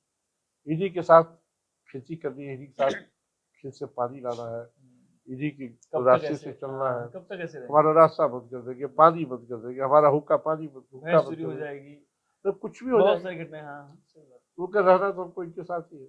इंदिरा गांधी हमारा क्या बना बिगाड़ देंगे। कितने दिन रहेंगे भाई ये लोग? किसी पुलिस के भरोसे इवन नहीं। बस तो वही है कि आप जब तक आपका सद्भाव आपसी नहीं बना रहेगा, मुझे लगता है। अच्छा, दो बातें हैं, एक तो कश्मीरी पंडित वहां से भयभीत है, दूसरी और तीसरी पीढ़ी आ गई है। अब तो हाँ, जनरेशन चेंज हुई भाई तो मुझे ये लगता है लोग अब जाना भी नहीं चाहते हैं? होंगे। अब तो लोग जाना भी नहीं चाहते होंगे, क्योंकि लोग सेटल हो गए होंगे, जहाँ तक मुझे लगता है। अब वही कह रहा हूँ ना, एक तो आदत उनकी है, बल्कि दूसरे लोग हाँ, शांति से रहना पसंद हाँ, करते हैं। बिल्कुल पीसफुल। और वो होम सिकनेस अब आज की पीढ़ी से खत्म हो गई है। हम अपने गांव में आज भी सब लोग हमारा गांव आता है, हम गांव जाते रहते हैं। हमारा बेटा भी ऐसे ही याद करेगा गांव को, हमें नहीं मालूम, या बेटे का बेटा भी याद रखेगा, हमें नहीं वो तो मालूम। नहीं करेगा। देखा ही नहीं तो होगा। यहाँ तक जबकि हमारे गांव में कोई इस तरह की सिचुएशन नहीं है, हाईवे पर गांव है, हम रात 2 बजे भी उतरे पहुंच जाए तो कोई दिक्कत नहीं है। लेकिन वो जो एक समरसता होती है वही जब नहीं रहेगी तो फिर कैसे पूजा? हाँ, एक माहौल। अभी भी गांव में शादी ब्याह होता है तो हम जाते हैं, लोग हमारे यहाँ आते हैं, रोज ही गांव में किसी किसी से बात होती, तो हमारे तक तो हमारी पीढ़ी तक तो चल जाएगा। हमारे माता पिता जब तक थे तब तक ताला बंद हुआ, माता पिता के जाने के बाद ताला बंद हो गया। हम 5 भाई है, 5 ही रहते हैं। अच्छा, और लखनऊ गाँव बारी बारी की जाते रहते हैं। लेकिन अब वो बात हमारे पिकनिक हो साथ गया नहीं। होगा। पिकनिक नहीं, जरूरतें होती है, गाँव की जो जरूरत है, जी, घर जी। देखना है, ये देखना है, खेती बाड़ी खेती देखनी हो है। गया। खेती बाड़ी तो सब पता ही पड़ा। हाँ, तो कश्मीरी पंडितों के साथ ये है कि अब तो जो आज की पीढ़ी वो नहीं चाहती हमारा घर भी कहाँ था। सही। लोग अब कोई कश्मीरी पंडित बिखर गए हैं पूरे देश में, कोई मुंबई में है, कोई पंजाब में है, कोई मध्य प्रदेश में है, कोई तमिलनाडु में है, अलग अलग लोग हैं, कहीं मिल के नहीं। ये स्थिति है। अच्छा, वो पुराने लोग एक दूसरे को याद करते हैं, नए लोग भूल गए वो कश्मीरी भी है। नहीं होगा सर, है? अब तो पता भी नहीं होगा जो नए बच्चे होंगे। देखिए, जैसे पाकिस्तान से बहुत सारे लोग रिफ्यूजी बन के आए थे। जैसे हमारे एक मित्र है यही लखनऊ में, भी विनोद छाबड़ा, उनके पिता रामलाल उर्दू के बहुत बड़े लेखक थे, वो भी पाकिस्तान से आए थे। उन्होंने बल्कि एक कहानी भी लिखी है, रामलाल ने, एक पाकिस्तानी शहरी की कहानी। तो रामलाल को गुजरे तो जमाना हो गया। अब विनोद छाबड़ा भी जो है वो भी अब हमसे 7-8 साल बड़े हैं, 70 पार कर गए। अब उनके बाद उनके बच्चे कहाँ पाकिस्तान याद करेंगे? पाकिस्तान उनके पिता याद करते थे, विनोद छाबड़ा भी याद करते हैं, अपने पुराने घर की फोटो फेसबुक पे डालते रहते हैं, तमाम सारे पुराने। जब दूसरी तीसरी पीढ़ी आते हैं तो पाकिस्तान कहाँ याद करेंगे? मुझे याद है दिलीप कुमार को जब निशान पाकिस्तान मिला था तो गए थे पाकिस्तान, सुरिंदर सिंह के साथ गए थे, सायरा बानो भी साथ गई थी। तो पेशावर में अपने घर जाना चाहते थे दिलीप कुमार अपना जो पुराना घर था देखना चाहते थे, गए भी, लेकिन अपने घर तक नहीं जा पाए, सिक्योरिटी रीजन से। वहाँ भीड़ इतनी इकट्ठी हो गई थी, बाहर ही रोक दिया गया, और नहीं जा पाए। सिर्फ घर देखने की तमन्ना थी। देवानंद जाते थे पाकिस्तान में, अपना घर देख के आते थे, राज कपूर जाते थे, अपना घर देख के आते थे। दीवानगी। मुझे नहीं लगता है कि ऋषि कपूर, रणधीर कपूर कभी गए होंगे पाकिस्तान में अपना घर देखने। ऋषिराज कपूर जाते थे, राज कपूर जाते थे, देवानंद जाते थे, दिलीप कुमार जाते थे। दिलीप कुमार के तो घर बच्चे नहीं, मुझे नहीं लगता देवानंद का बेटा कभी गया होगा पाकिस्तान या याद करता होगा। और उसका बेटा तो भूल ही जाएगा पाकिस्तान से आया था। एक राष्ट्रीय होता है जो 1-2 पीढ़ी तक रहता है बस, या जो वहाँ रहा होता है, जिसको थोड़ा सा भी अनुमान रहता है कि हाँ हम वहाँ हैं, ऐसा है वैसा है। वो कहेंगे साहब हम कश्मीरी हैं, लेकिन अब अपना घर कहाँ हमको याद है। जो हमारी उम्र के लोग हैं जो कश्मीरी वहां से भगाए गए हैं, उनसे बोलिए तो रोने लगते हैं, अभी भी अपने लिखने में रोते हैं, बातचीत में रोते हैं। वो अपना घर अक्सर फोटो लगाते रहते फेसबुक पर कि ये हमारा घर है, फलाने ने कब्जा कर लिया, ये हमारा घर है, नदी में बहा दिया गया, नया ये होता था। तो वही कह रहा हूँ, वहाँ के तमाम मंदिर नदियों बहा दिए गए, कुछ नहीं है वहाँ, क्या कर देंगे आप? तो किसके लिए जाएंगे वहाँ? कुछ है ही नहीं वहाँ। अब कैफी आदमी की किस्मत लेके सब लोग नहीं पैदा होते। सही। कैफी आदमी मर गए, हाँ, सवाना आदमी आज भी जाती है अपने बिल्कुल। गाँव। तो वहाँ पे एक एनजीओ भी काम करता होगा। वो एनजीओ नहीं, वो और भी मतलब हर 2-4 महीने पे एक बार जाती है जी, और जी, वहाँ बिल्कुल। बहुत सारे काम करती काम है। होते हैं, कंप्यूटर स्कूल। सेंटर वेंटर भी चला रही हाँ, है हाँ, हाँ। और पैसा खर्च करती हो। सिलाई के पैसा वहाँ कमाने नहीं जाती हो, खर्च करने जाती लोगों हो। को तो वहाँ जॉब देती है। वहाँ की स्त्रियों का जीवन बदल दिया है। बिल्कुल, बिल्कुल। अभी भी जाती हो। हाँ, सवाना आदमी के बच्चे तो फिर उसके बाद कौन जाएगा? बाबा आदमी के बच्चे भी जाएंगे कि तो नहीं जाएंगे पहला, कौन हाँ, जानता है। उसके बाद तो फिर खत्म हो जाएगा ना। बिल्कुल, बिल्कुल। तो ठीक वही है कि अब जैसे शंकराचार्य है, शंकराचार्य की मूर्ति बह गई, मोदी थे कि उन्होंने फिर से बनवा के लगवा दी। मोदी न होती तो क्या बन के फिर से लगती? ना, सवाल नहीं था। तो मोदी की सरकार न आई होती तो कश्मीरी पंडितों की बात ही लोग भूल चुके थे। क्योंकि कश्मीरी पंडितों की बात करना, कश्मीरी फाइल्स जैसी फिल्म बनाना, तो आपको क्रिमिनल बताया जाता था।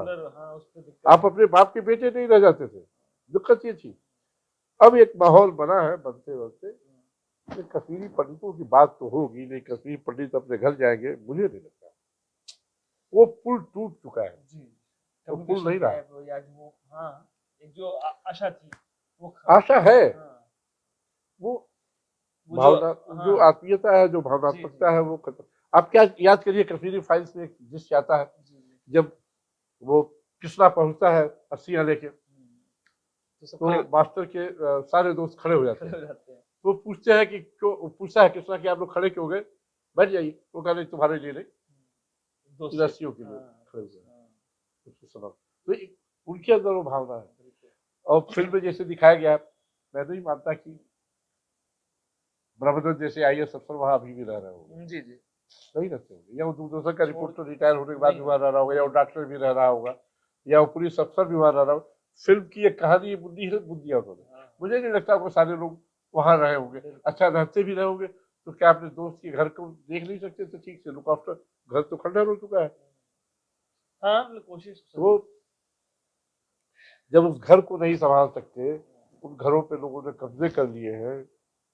आप देखिए ना, अभी कुछ महीने पहले की बात है, 5-6 महीने पहले की बात है, श्रीनगर में घटना हुई, दवा का दुकानदार था, वो मार दिया गया था। और तमाम मुस्लिम औरतें उन्होंने दी, साहब हमें दवाई देता था, फ्री में देता था, हम गरीब थे, नहीं होता था पैसा तो भी दवाई दे देता था, उसको मार दिया गया। कैसे कोई जाएगा? कुछ दुकानदार मुट्ठी भर है जो कश्मीरी वहां रह गए हैं, हिंदू। कोई नहीं, कोई अफसर वहां नहीं जाना चाहता। मैं बताऊं आपको, मेघालय गया था एक बार घूमने में, हमारे दोस्त से वहां शिलांग में कमिश्नर थे, उन्होंने बुलाया था घूमने के लिए। मैंने पाया कि वहां कोई आईएएस अफसर भी नहीं रहना चाहता। मैं शिलांग की बात कर रहा हूं, शिलांग में नहीं रहना चाहता। अच्छा, अच्छा। कोई आईपीएस अफसर भी नहीं रहना चाहता, क्योंकि वहां के लोकल लोग बहुत परेशान करते हैं बाहरी लोगों को, कहते बाहरी आदमी है, हिंदुस्तानी है। अच्छा। छोड़िए शिलांग, उत्तराखंड आ जाइए। उत्तराखंड के प्रशासन में यूपी के लोगों को नहीं पसंद किया जाता। जब उत्तराखंड नहीं बना था तब की बात मैं कर रहा हूँ, और आज तो बिल्कुल नहीं पसंद किया जाता। तो अगर वहां प्रशासन में आप यूपी के हैं जी, जी। या कहीं और के हैं, हाँ, तो आप बाहरी आदमी हैं। तो प्रशासन में भी चाहते उत्तराखंड का आदमी रहे। बाहरी ना है। अरे उनको नहीं लगता कि इंडियन है आईएएस है, इंडियन है आईपीएस है, वो कैसे नहीं साहब हमें ये नहीं चाहिए। उनकी बात आर्डर भी कोई लोकल कर्मचारी भी नहीं मानता। उत्तराखंड की स्थिति बता रहा हूँ आपको, शिलांग तो भूल जाइए, गुवाहाटी तो भूल जाइए आप, तो कश्मीर तो सबसे बुरी स्थिति है।